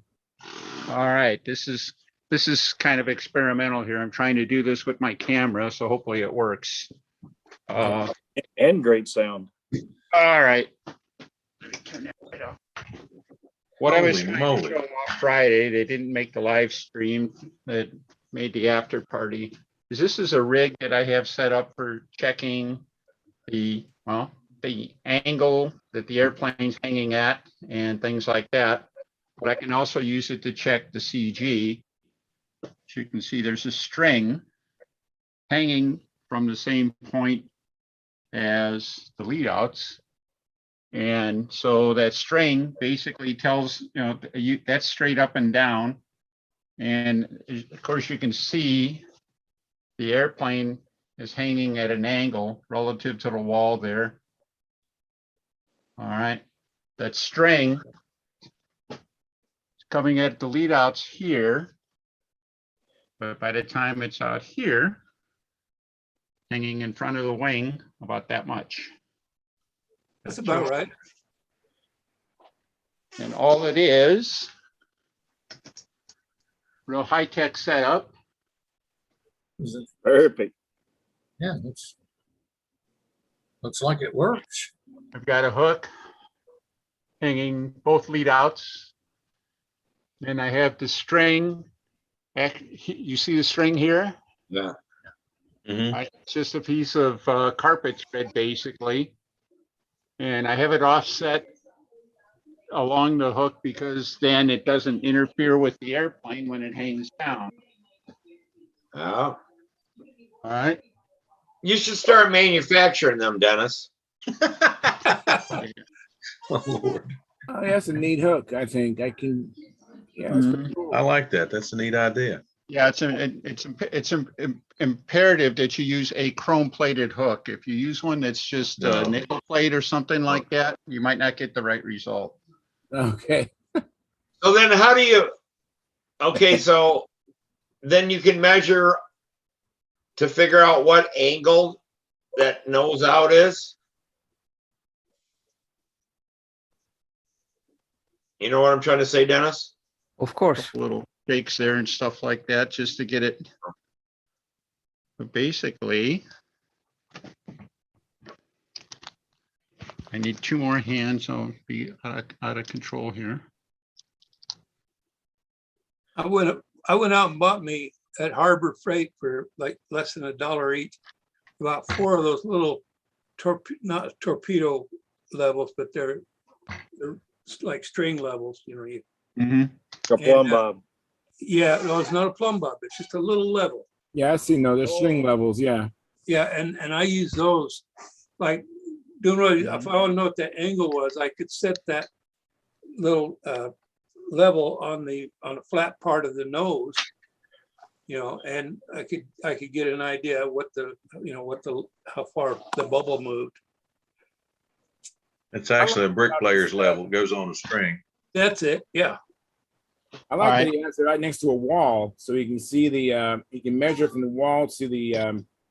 Well, that's cheating. And I mean, you can measure from one wing panel to the wall, and then go up and see what the measurement is on the other wing panel, and he can actually calculate the angle. Yep. I think that's pretty neat. Now, the other thing you said one time on the phone, Danny, is that. Oh, you gotta have that. That's also going to show you where your CG is. Yes. No. Well, where the line crosses the center of the fuselage is the CG point. Wow. Okay. Because of the position. Okay. Right. To set your lead out. I got you. Good. All right. So you mark that. Okay. All right. Now my string's moving all around. I got to let it settle back in and everything like that. However, what got me on this in the first place is that I was trying to figure out if there was a magic position for lead out rake and stuff like that. I'd heard numbers like, you know, degree, 1.5 degrees, 3 degrees, whatever. So I went and I hung all of my airplane, well, everything I had flyable, everything I thought was trimmed out, flew pretty well. I hung it on this rig, measured them all, calculated all the angles, and I found a range of 1.5 to 4 degrees and no concise, clear winner. All right. The ones that were set at 4 degrees flew pretty well at 4 degrees. The one at 1.5, it flew pretty well at 1.5, and same thing in between. Yeah. So, but I still found it useful to, you know, at least as a starting point and everything like that, to make sure I wasn't out of line. You know, we talk about things like, well, just hang the lead outs and eyeball the fuselage and see if it's sloping down. Well, that may actually be pretty accurate, but to me, it's kind of nice to be able to figure out exactly where it's at. So, and the other thing you can get from this, I think, it doesn't really show that, but at any rate, this airplane happens to have a straight trailing edge. So if I take the CG position that's marked on the fuselage and then transfer it out, you know, or I should say, put it at one wingtip, the other wingtip, I'll find my CG at the wingtip. So when I can pick it up there and everything like that, I'll know where it's at. I'll say CG at the wingtip and then measure back and gosh, the lead outs are 1 inch behind the CG, or, whatever the magic number is, know that it matches whatever my line 3 estimate said it would be and stuff like that. So You know what? I don't know, but On that line 3 to be pretty accurate, though. Okay. Yeah. So just to what I like understand, about it is, as an example, it Denny, relies on if so much technology. I got a piece of carpet thread with a Well, yeah. quarter 20, nut. That's my bob weight, if you will. I call it a plumb bob. That's not Is really that a right. zinc? It's Is that like a zinc coated? line, just the string. John, a don't zinc let coated them nut? suck you. John, don't let them draw you into this. Denny, Mark has a I'm trying to get it response out of it. Does it have to be zinc coated? Chrome nut. Chrome. Chrome. That works best. All right. Yeah, chrome nut. Hey, Denny, Mark has a question for you. hey, yeah, just for understanding, let's say that your string, after you hang it, and you're just getting like a baseline, like you said, but that string comes up 1.5 inches, and this may be exaggeration, 1.5 inches behind your CG. It can't. No way Okay. it could. It absolutely cannot. Remember the airplane, when the airplane is hanging, really at any point, it's going to hang directly. The CG point is going to be directly below the hanging point. It must True. always Okay, be that way. Okay. That's the basic assumption that we make on a control line airplane, and happens to be a pretty good one. But if I was to move the lead out position, the angle of the airplane would change, but the Correct. position here would be the same. Actually, Oh. Uh-oh. Uh-oh, that didn't sound good. But I went to move stuff around here. Now I gotta let it all settle. Oh, you're gonna move the lead outs and show us that the CG didn't change? Right. Well, if you move the lead outs, the CG, the center of gravity of the airplane always, it does not depend on where the CG is. The lead out position depends. Danny, check on your camera and see if it broke. Yeah. Well, I had a bit of an issue here, and I'm trying to fix it. Yeah. Goodbye. Yeah, we just got a blur. This is the problem with live TV, right? So That's exactly right. That's exactly right. And works that way every time. well, the lead out position is relatively, I think, is the most important setup that you have on a plane as a trim tool. Mhm. I think it's more powerful than the rudder, and also the tip weight would be pretty close to that one too. But as far as comes There line you go. tension, the way the plane flies, Here lead he's out back. position is critical. I think the only thing ahead of lead out position is wings level or not. What? No, If your wings are level. I found out that even 1/8 of an inch position in lead out can make a world of difference. Oh, it can, but you got to get your wings level first. Oh, of course. That's what I'm But saying. the aft and forward position I'm talking about, that Yeah, position. fore and aft position on a lead out would Yeah, it's come next critical. after getting the wings level. Yeah. Dennis, you have more airplanes than anybody I've ever seen. But he had brothers, Yeah. okay, here's what I've done here. My initial mark, it wasn't exactly on. You see, my string is going through my mark on the fuselage. I'm going to take the airplane down. I'm going to move the lead outs as far as I can and see if it still hangs through the CG. It should. That shouldn't change. It's supposed to. I was fixing to say it seems like it would, but Trouble is, I can't move the lead outs very far on this thing. Well, it doesn't matter how you're holding the plane, of the trailing edge of the wing, of the tail, of the nose, or something like that. Wherever you're hanging it from, that point is directly above the CG as it balances out. Mm-hmm. Okay. So if you put two different points on a plane, any two different points on a plane, wherever those two lines intersect, that's your actual CG in a plane. You grab any 2 points in a plane. And if you think of an imaginary line from the, grab, take the plane or let's say like you have a piece of paper, right? If I'm holding it like this, right? I'm going to have a line straight out, right? Yeah. Okay. If I'm holding it from this other end, I have another line. Yeah. When you take those two lines, wherever they intersect, that's your CG. Simple as that. It's the same with a plane. It doesn't matter what you have. If it's a plane, I mean, it can be any object. Yeah, this airplane, if I move the lead out guide as far back as it can go, it only moves 3/8 of an inch. So it's not a very good proof of concept here. But I think your concept. everything Ryan's saying is exactly right. Even if you pick up the airplane by the trailing edge of the wing or by the spinner or any place, Yeah. So Daddy, look, for kicks and giggles, what you can do? Take a piece of tape, put it on a horizontal stabilizer on a tip of the horizontal stabilizer and make like a loop, right? And use that loop to hang out the plane. You're going to see the wire is going to go right through the same spot, dot that you had. Yep.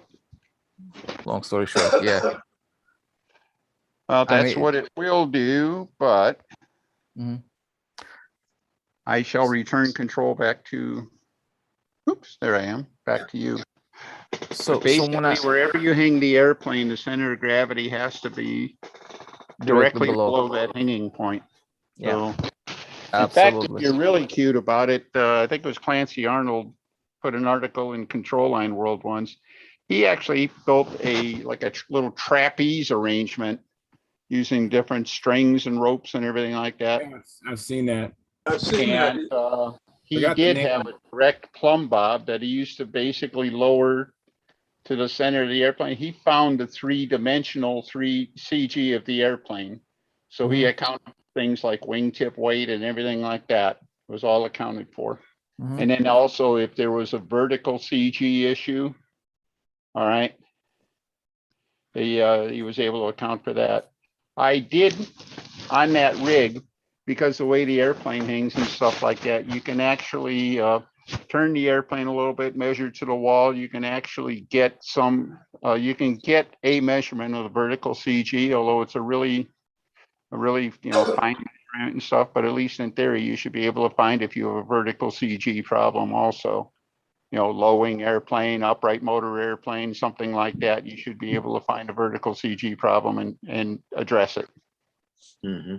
Yeah, to find the vertical CG, I would hang the plumb bob in front of the leading edge of the wing and see. Actually, I put the plumb bob through the lead outs through the leading edge of the wing and see if the wing was tilted one way or another, or if it was straight, and I would see where the vertical. Yeah, I think what I would do is rather than hanging the string, I don't know that the string could clear, but what you could do is measure it back to the wall or something like that. Some other reference.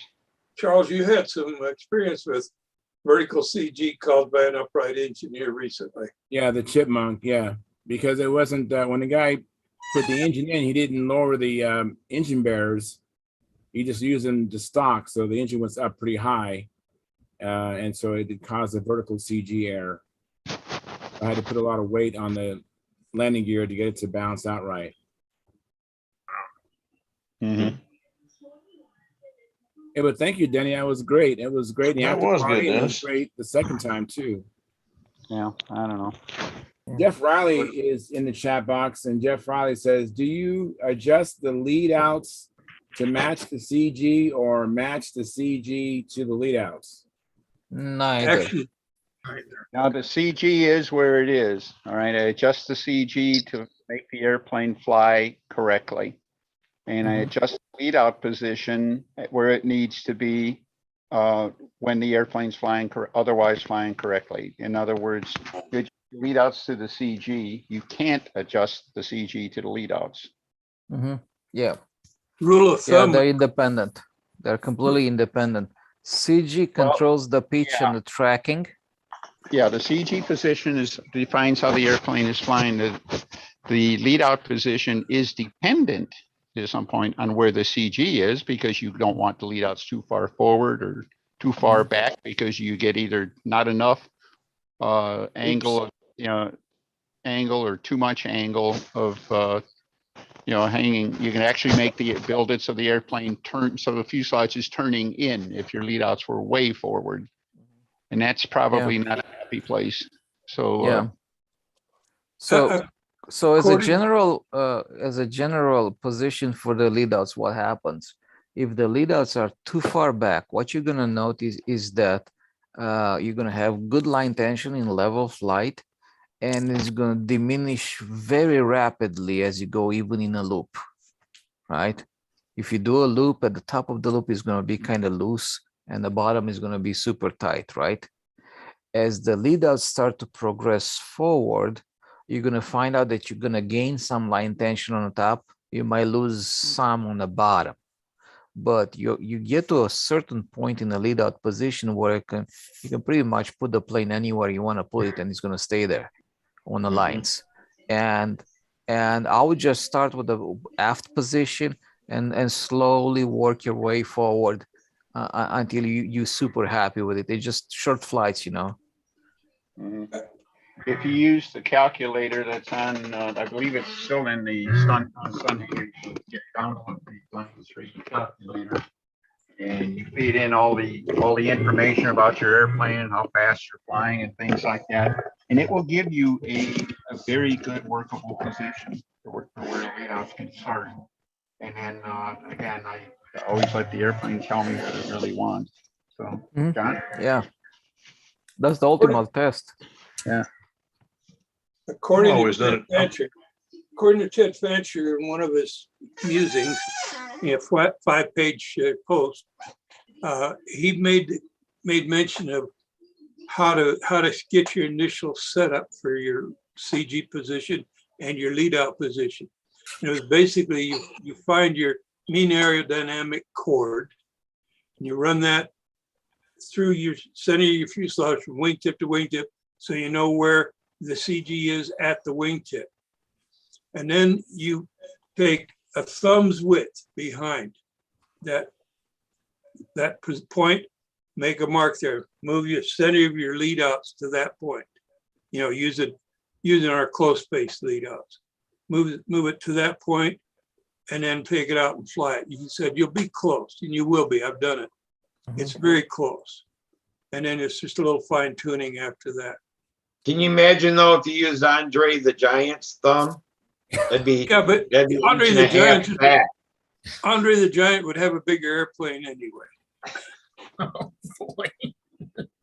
Always done it the hard way. I mean, I read Ted's dissertation on how to do that, and I read it and I read it and I read it, and I think the world of Ted Fancher. Don't get me wrong, but Ted, I'm ready to go to sleep before I get to the end of it. So what I do, I'm a simple guy. I take a little bubble level, and it's just a round bubble level, and I find a place on a point on the fuselage that's flat. And all of them pretty much have one, even if the fuselage is coming back from the motor and coming really back. At some point on that fuselage, you'll find a place where it's pretty much dead level. Put your balance right there. Hang the plane from the wires like Danny did, and look at that bubble level until that bubble is a quarter to a half a bubble off. In other words, your nose is a quarter to a half a bubble to the outside of the circle. Tighten everything down right there. It may not be perfect, but it's a good ballpark. It's a good place to start. And it's just simple. It's just simple. The quarter bubble. Yeah. It occurred to me, there's another thing. They'll do exactly what you're doing, but take a cheap plastic protractor and set it on that same spot on the fuselage you're talking about. Line it with the string at the seat where it crosses the fuselage, and not only will it tell you that you're hanging those out, it'll tell you how many degrees it's going. That's a darn good idea, Dennis. I'll do that next time. Yeah. Yep. I'll do that next time. Work. So, I just happen to have a place downstairs where I can hang them now. I had to clean some stuff out, but some of the stuff that's been in my basement forever is going to the dump. I use Ted's method when I'm drawing an airplane because I can, you know, I don't have the physical airplane there to do it. So it gets me pretty darn close. Yeah. You know, and then I go from there after it's built. Well, Ted is a hard man to argue with. I mean, he's just darn smart.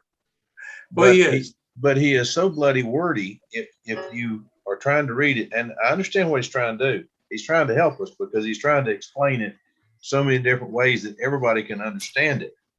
But I'm over here going, So which article are you guys talking about? Is this from the Imitation or something?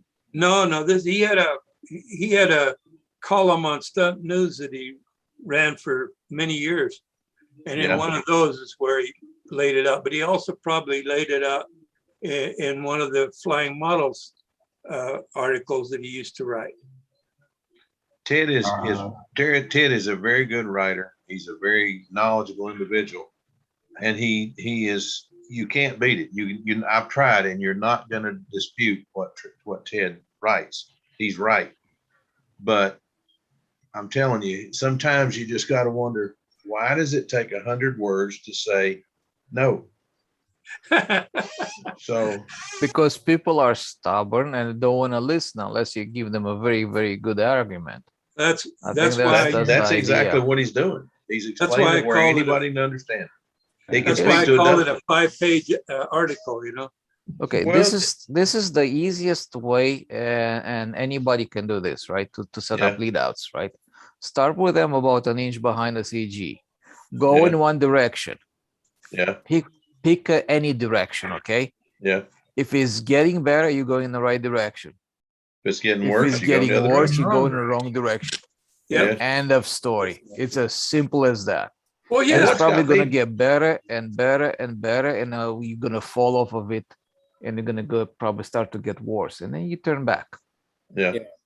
What got me buffaloed, I bought an airplane a few years ago, an SB-11, and I couldn't understand because the guy that built it had flown it for years. And I flew it one time and said, my gosh, this thing pulls harder than anything I've ever flown in my life. So I moved the lines forward a half an inch the first time and went out and flew it again. And I've never changed them again. It's perfect. It's nice, even tension in the loops and the eights. It flies great. But the guy that owns the plane tried to fly, or not owns, built the plane, tried to fly it, and he says, my God, it don't have any line tension. So I guess it's just a personal feel. You get it to where it works, and then get it to where it works for you, because everybody's interpretation is a little different. Yeah, it's like a pair of shoes. Not everybody's gonna have the same. Same set of shoes. Because Larry likes a lot of pull, and I don't. I like even pull. But like Trayan was saying, if you get a lot of pull on straight level at the top of your loops and figure eights, and especially at your hourglass, you have no tension at the top. And when you go to make that turn in the plane, you can see the lines sag and the plane's coming at you. This ain't a good idea. You're straight overhead, and you just lost a lot of airspeed on this turn. Well, this thing don't, but everything else does. And it's just not a good idea. But it's just play around with it until you get it where it's comfortable for you. Yeah. Well, you're losing a lot of energy, a lot of speed, especially if you run up very forward CG, where your flaps in the elevator have to deflect a lot. You're losing a lot of speed over there. You're gonna eat up that plane. So that's why the CG position is crucial. You know? Because some people say like, "Oh, I want a forward CG because it's better." Well, why is better? You know. And some say I want an aft CG. Well, why is better that, right? So actually, the truth is somewhere in between. But I think if you have a heavy plane, set the CG aft. Yeah, you know, heavy plane needs to be aft. As long as it tracks, it has to be tracking, right? Yeah. If you start to lose tracking, you went too far. Just bump it back forward a little bit, and then because you have little deflection on the control surfaces, then you maintain energy and you don't lose speed in those sharp turns. I had a Cavalier profile that I never could get the hunt out of. Just never could get the hunt out of the darn thing. It always hunted a little bit, but it just moved a little bit all the time, but it was enough that drove me crazy. I fixed the airplane a week or two ago to give to a friend of mine, Steve, who has crashed his airplane a couple of weeks back. He's learning to do loops, and he tried to do an outside loop, but didn't make it. So anyway, I'm fixing this Cavalier to give to him. And I said, well, I need to go fly it one time with a 46 on it, because that's what he's got to put on it. 46 is heavier than the Magnum 40 I've always had on it. Oh man, this thing flies great now. But I've already promised it to him, so he's getting it. But I'm telling you what, you could win a contest with this thing now. So that's where CG comes in place, right? So your Yeah. CG was too far aft, so that's why it was hunting. Yeah. Right? Well, that's Yeah, it. you no, live well, and learn. that was the airplane spiting you. It's the same Yeah, airplane it's always yeah. been. Yeah, it is. It is. But I'm telling you, this thing, it's a Cavalier profile that Tom Morris built 20 years ago. And it's still a great airplane. It's a Cavalier is just a really nice design. Yeah. None of that, Charles, you'll have us all doing. Sorry about that. I was up late last night. Yeah. It's contagious, By the Charles. way, Me too.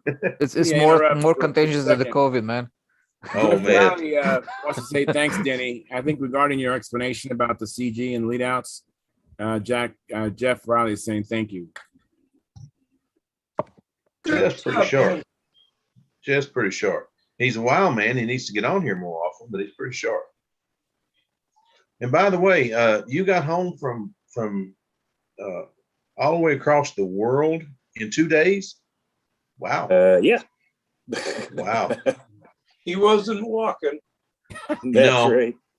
No, But, you know, I'm telling- Just on the other side of the earth. yeah. Yeah, it was. Yeah. Interestingly enough, you know, a couple weeks ago, I was watching, obviously, I didn't log in, I think, and we were talking about the drag devices. I'm going to try to share something here. I was, actually, Keflavik, Iceland, when I was taking the little jet over to Nigeria.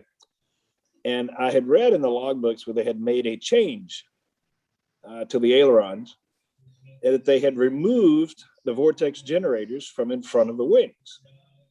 And let me see if I can share this. And I looked at it for a second. And I said, wait a minute. This is exactly the drag device that you guys were talking about on an aileron, actually. So let me see if I can figure out how to share this without making a complete mess. Share content, right? Okay. Photos. I got to make sure I can get the right photo here or somebody will kill me. Don't be showing that girl in the bikini or the thong. Oh, I'd be a No, dead man. show that. Hey, go ahead. Some of us are getting old. Now go ahead and show it. It ain't gonna hurt my feelings. There it is. Did that show you? There it is. Son of a gun. Huh. Beautiful airplane. I like the color. And Oh, interesting. Wow. I was almost shocked because, you know, I really hadn't paid any attention. I was just, you know, nothing to do flying by myself. So I'm reading logbooks and stuff, and I went, you know, remove vortex generators, installed trailing edge aileron device. So I'm still very interested in aerodynamically, you know, especially on the ailerons now. I know it doesn't mean a lot in our world, but aerodynamically on, you know, why they made that change from the vortex generators. Yeah. Well, I wonder too, it looks like, do you suppose the control surface is built with a round trailing edge? That's what I'm seeing. Yeah, it looks like it. Well, it was, and it was exposed round for the first 2 years we've had the airplane. Yeah. And And this was a modification they did. Yeah. What kind of Does airplane it is this? stick up, or is it mostly just a square edge on the surface? It's just a square edge on the Okay, end. yeah, I could see that being a better, you get a better control of the wake that way. Right.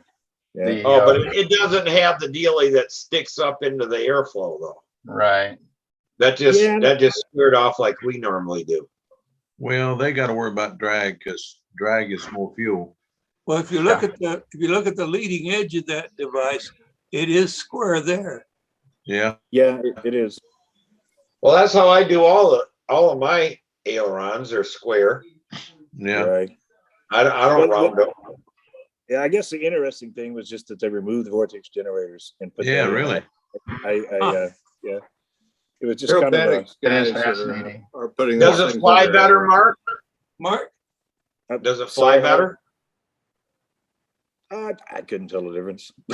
Mark, you didn't realize this hobby was on the cutting edge of aviation.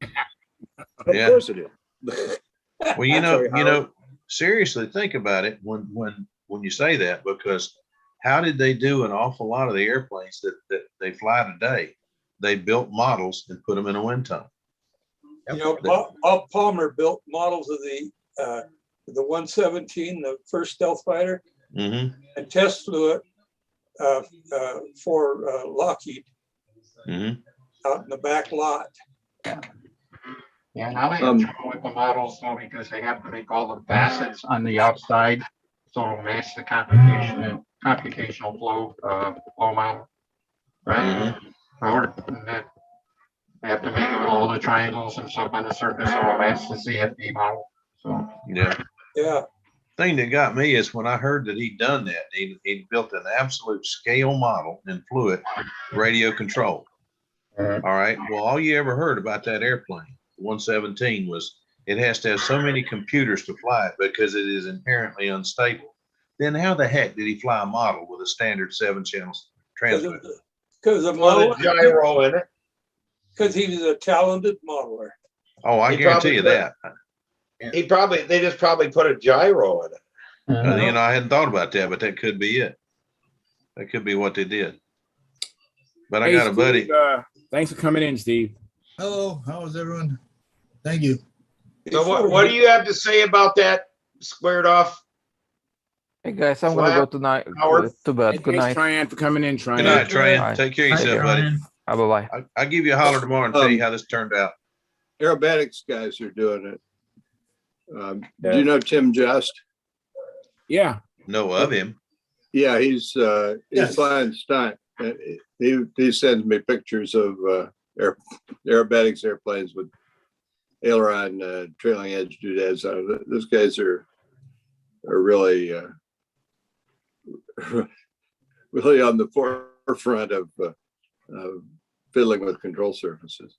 Now, Tim just got. Are they just squaring it off, or are they actually raising it up above the surface? They're raising it up above the surface. Oh, okay. The CR2 or XR2 is raised, and this is a Red Bull airplane, a racing airplane, and that they're building custom for a Red Bull pilot. And it's raised, looks like about 3/8 top and bottom. What's the story on removing the vortex generators? It was certified with vortex generators on it, right?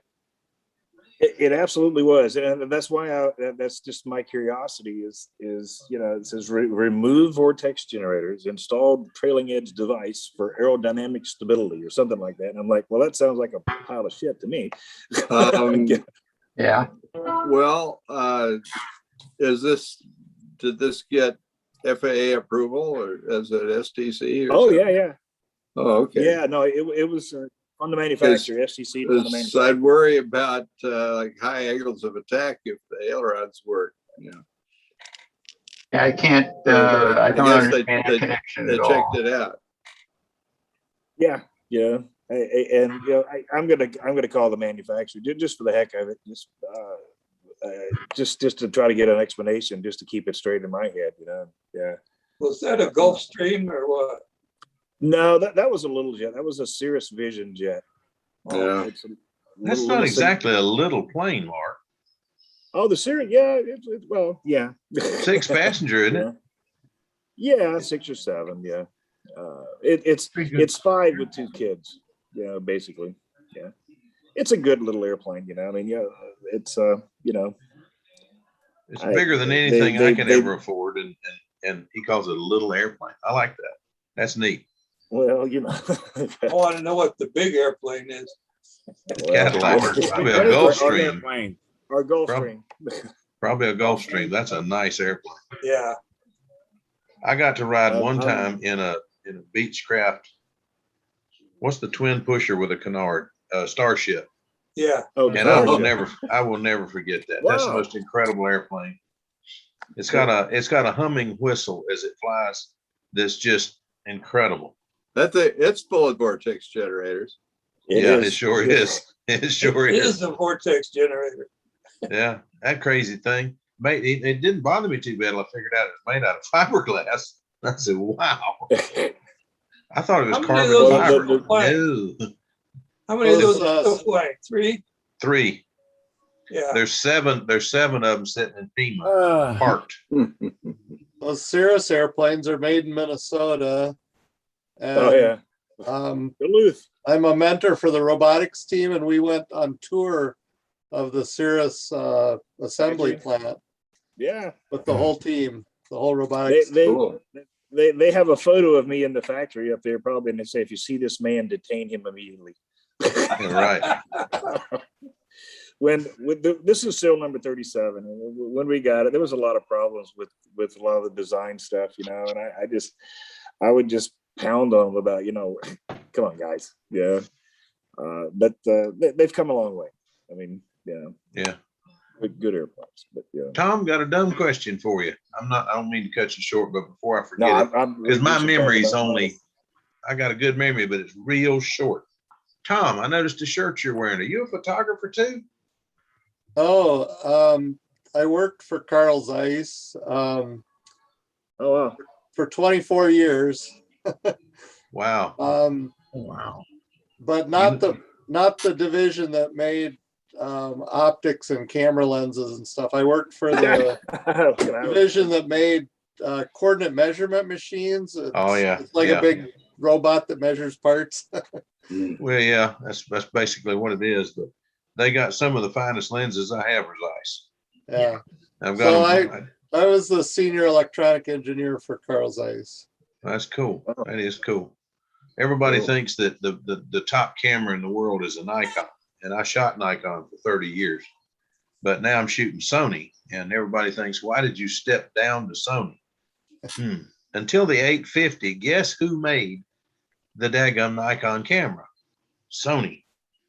So, they made all the electronics for the Nikon camera, and then they ended up making the cameras, and the Nikon decided they take it back when it signed the 850, which is a fine camera, and I can show you one. But Carl Zeiss made a lot of the lenses for the Sony cameras. They did. He started out with them, and then now he makes they make a lot for everybody now, I think, or that maybe they're just adapting them, because now the big thing is adapting. But I have a few of them, and they are fine lenses. I thought maybe I'd get you to tell me the secret to these things, because it's the same size, it's the same weight, but I swear it's twice the lens that the conventional lens is, and it's just amazing. You go out and take pictures, birds. The coating.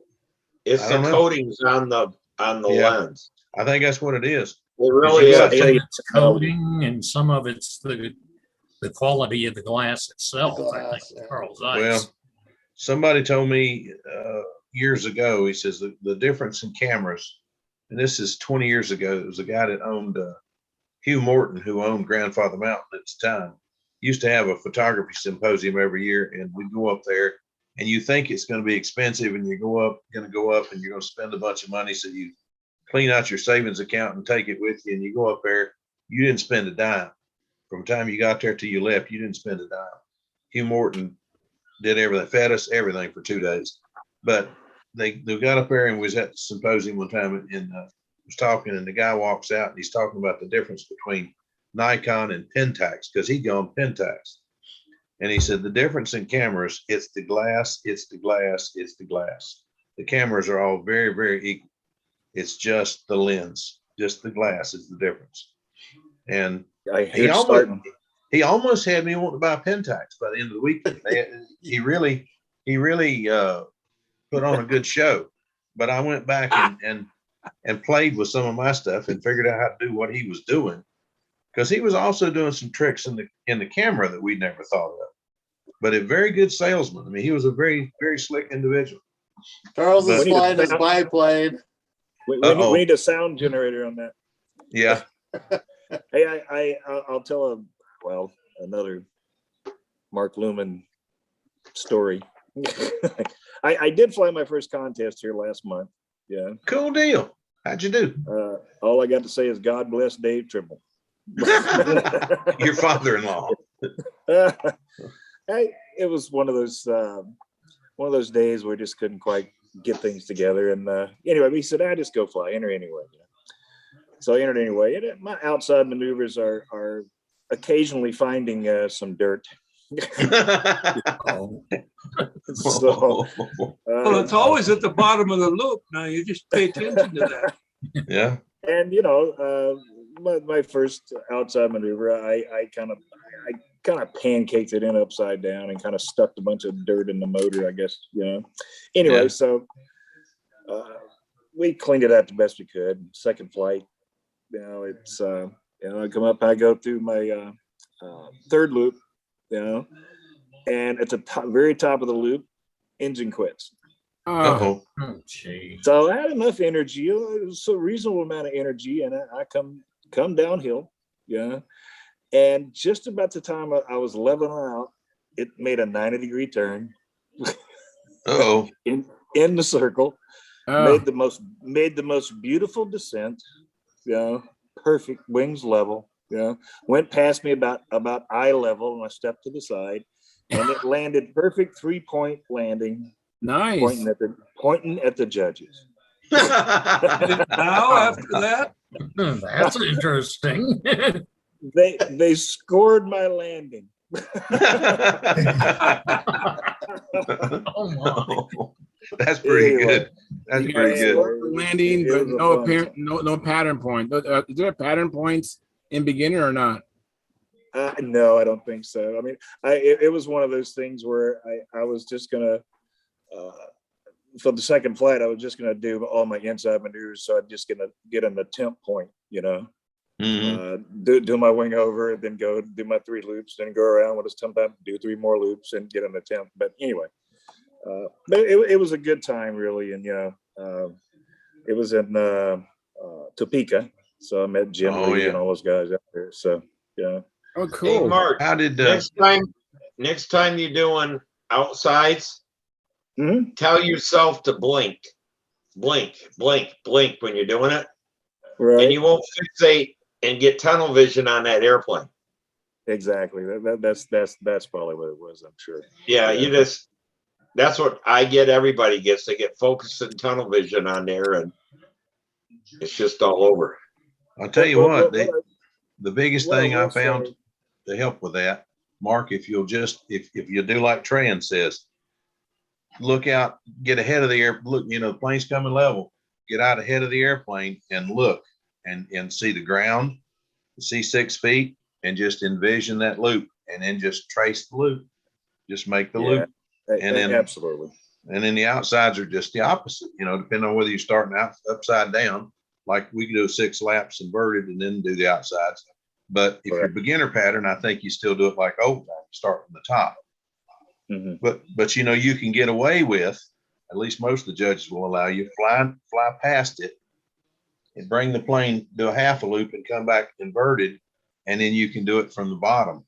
Charlie Reeves does his old times like it, always has, as far as I know. that's And the way you're supposed to do it. it's actually in the book that way. Yep. Yeah. The way we do it is not right, but I've never. That's for old time. The way we do it is right for our pattern, but for old time. But I mean old time. I do old time starting at the top, and a lot of the guys says do it like a man, start at the top. And I'm saying, well, you can do it both ways in the old time.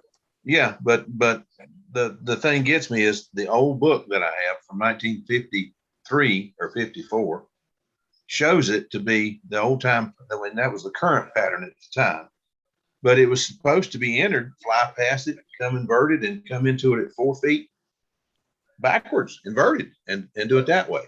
And then the 55 or 57 book, I have these because I was born in 55, and somebody thought it'd be cool to give me these books from back when I was born, because I've always flown. And anyway, it shows it coming in that way and coming around. And I said, well, now, what the heck is this all about? And I showed Charlie, and he says, see, I fly it right. Y'all fly it wrong. Good for Charlie. What do you got there? I wanted to show you this. I had to go in at the end of this last week to have my stitches removed where they did the cancer surgery. Right. And right almost kitty corner across the street was a Harbor Freight. Okay. And I had one of these. In fact, I got it here because I'm not going to open this. Oh, it's a scale? Yeah, it's a little scale. How many of you ever seen that? Oh, I have two of them. I have one in each car. Just in case I go by a Hobby Lobby or go by a Michael's, I want to measure their weigh their belts. Yeah, they're 15, 16 bucks. Yeah. And they measure, you know, in grams or ounces. And for those of you who haven't seen it, this is how they open. And it fits in your glove box perfectly. Yeah, they just slide like that, and there it is. Now this one I've had. Yeah, I have one like that. Yeah. I've had this one for 20 years, and everything's wearing out here, so that's why I bought a new one. Yeah. Well, I'll tell you what, if you take and weigh your airplane on that and it zeroes out, your airplane weighs too much. Yeah. Hey, John, I have one that you'll like. I learned to weigh wood many moons ago. The little thing that hangs. Yeah. And cool. I'm in there weighing. It's a postal scale, guys. Oh. It's literally meant to measure stuff, postage, letters and stuff. But it's what a lot of the anyway, it's been used. They've been very notoriously used to weigh marijuana and whatnot. You know. Yeah. So I go into a hobby shop. And I'm taking out my postal scale and I lay the thing down. I said, well, I better put that in my pocket. So I put it in my pocket and I've got my scale out and I take the first piece of wood out. I've taken out about 20 sheets of wood. They've just got new shipping in. And I'm going to get the lightest A grain because that's what I needed. And I go stick the pen in the first time and the guy comes up, excuse me, you need to come with me. Excuse me. I turn around. It's an ATF officer. Oh, wow. I said, I'm in a hobby shop with yeah, he thought I was drug paraphernalia. He tried to get me for drug paraphernalia. I said, sir, we're in a hobby shop. This is a scale that plainly says U.S. Postal Service on it. I guess the other's a hobby too. But... Well, different strokes for different folks, I guess. But I about got taken to jail for using a postal scale. You should have just said, yeah, man. No, I didn't. John, as big as this dude was and as serious as he looked, I did not want to play with this man. Wow, he was big. I mean, you're big, Phil, so that's amazing. Yeah, this dude was huge. Okay. You should have told me the more this balsa weighs, the more cocaine's in it. Yeah. Yeah. I just told him, I said, it's a hobby scale. I can either buy a digital one that I can't begin to afford, or I can go to the post office and buy this for $3. So I bought this. He said, you can't buy that at the post office for $3. They won't sell them to you anymore. I said, well, that's funny. I just bought this one yesterday, but okay. He says, I'm gonna have to confiscate that. I said, no, I don't think so. So a police officer walked in the hobby shop about that time that I knew. I said, hey, Charlie, come here and have a word of prayer with this guy, because he looks like a pretty good sized guy, but he ain't getting my postal scale without a fight. Police officer come over and he said, you might want to leave him and his postal scale alone. He's as straight as they come, and he will fight you over that. And you will lose because he fights dirty. So I said, I had two brothers bigger than me. I don't fight clean because I lose when I fight clean. I ain't fighting you because I love you. I'm fighting you because I want to win. But I want to tell Steve before I forget it again. I did get it. It does work. Oh, everybody, if you use a timer, electric timers and all, you got to have a battery. Well, I got thinking I was going to go get one today to go in my, Steve, I can't think of the name of it, but anyway, programmer. And I had to go get a battery. So I said, well, if I go get an RC battery, then I got to go find an RC charger. This is what comes in the little RC cars, and you just put 4 Duracells in it, and it powers it just fine. I powered it up, and it works just fine. So there we go. So I have good ideas every once in a while. Yeah, it's a box with leads on it. Is that what it is? It's a little plastic. I don't know if you can see it. It's just a plastic case. It's just a plastic case that holds four double A's. Yeah. And it's the power pack for an old cheap Tamiya RC car, like a Tamiya. This one came out of a Traxxas, but anyway, it's the same thing. And just put 4 Duracells in it and throw it in your box. When you need to time something, you can power your timer with this. Cannot think of what that thing's called to say. Steve, what's it called? Jetty box. Jetty box. Thank you. Mine. Okay. Anyway, so it works. So I do appreciate it, because I was ready to go spend $20 for a battery and then buy a darn charger, and this was $3.99, I think. So works. Yeah, I knew it. And besides that, if your clock on your wall quits working, you can go down to your flight box, grab a battery out there, stick it in your clock, and now your clock will work in your house. I'll get him. And then go buy another dirt. I wanted to get ready to transition to the after party, but I wanted to say something, Mark. I don't know if it was mentioned, but when you do the outside maneuvers, I know Phil talked about it, but I had the same problem too. I was pancaking my airplanes when I was learning how to do actually the vertical 8. I'd come down off the top loop, I'd go down, and what I wasn't doing was I wasn't following all the way around. Because when I stopped, as soon as the plane came past that, then the input changed. When it was above my hand, I was giving it a down input. When it get below my hand, my down input went away. So by following it around, I maintained that down input, and then I stopped pancaking my airplanes. So I don't know. I think that was probably part of the issue. What state were you flying in, Mark? Topeka, Kansas. Kansas. Well, that's kind of Midwest, so maybe it's like Michigan, that our ground's 4 foot higher here than in other states. It could be. Let me wrap up the show here. We had, at our high point, I believe we had 22 viewers. We have 22 likes. We have unfortunately, no new members and no chat revenue. Our chat revenue is, if you're watching this as a replay and you want to help us out, please come in during the live stream and help by donating to the cause. And that helps Sparky out. And I haven't seen chats in a while, so please help us out. I believe we're giving you great information. I know Denny's presentation on hanging the plane by lead outs and was good. And I think some of the illustrations or comments that Tryon made, I mean, I believe we're bringing good value, and so please support us. And we'll be back Friday at 6:45, same bat channel, same bat time. That's 6:45 p.m. Pacific Standard Time. Go out there and have some fun this week, and then come back and tell us all about it. And until then, we will see you later. Night all. Good night. All right, so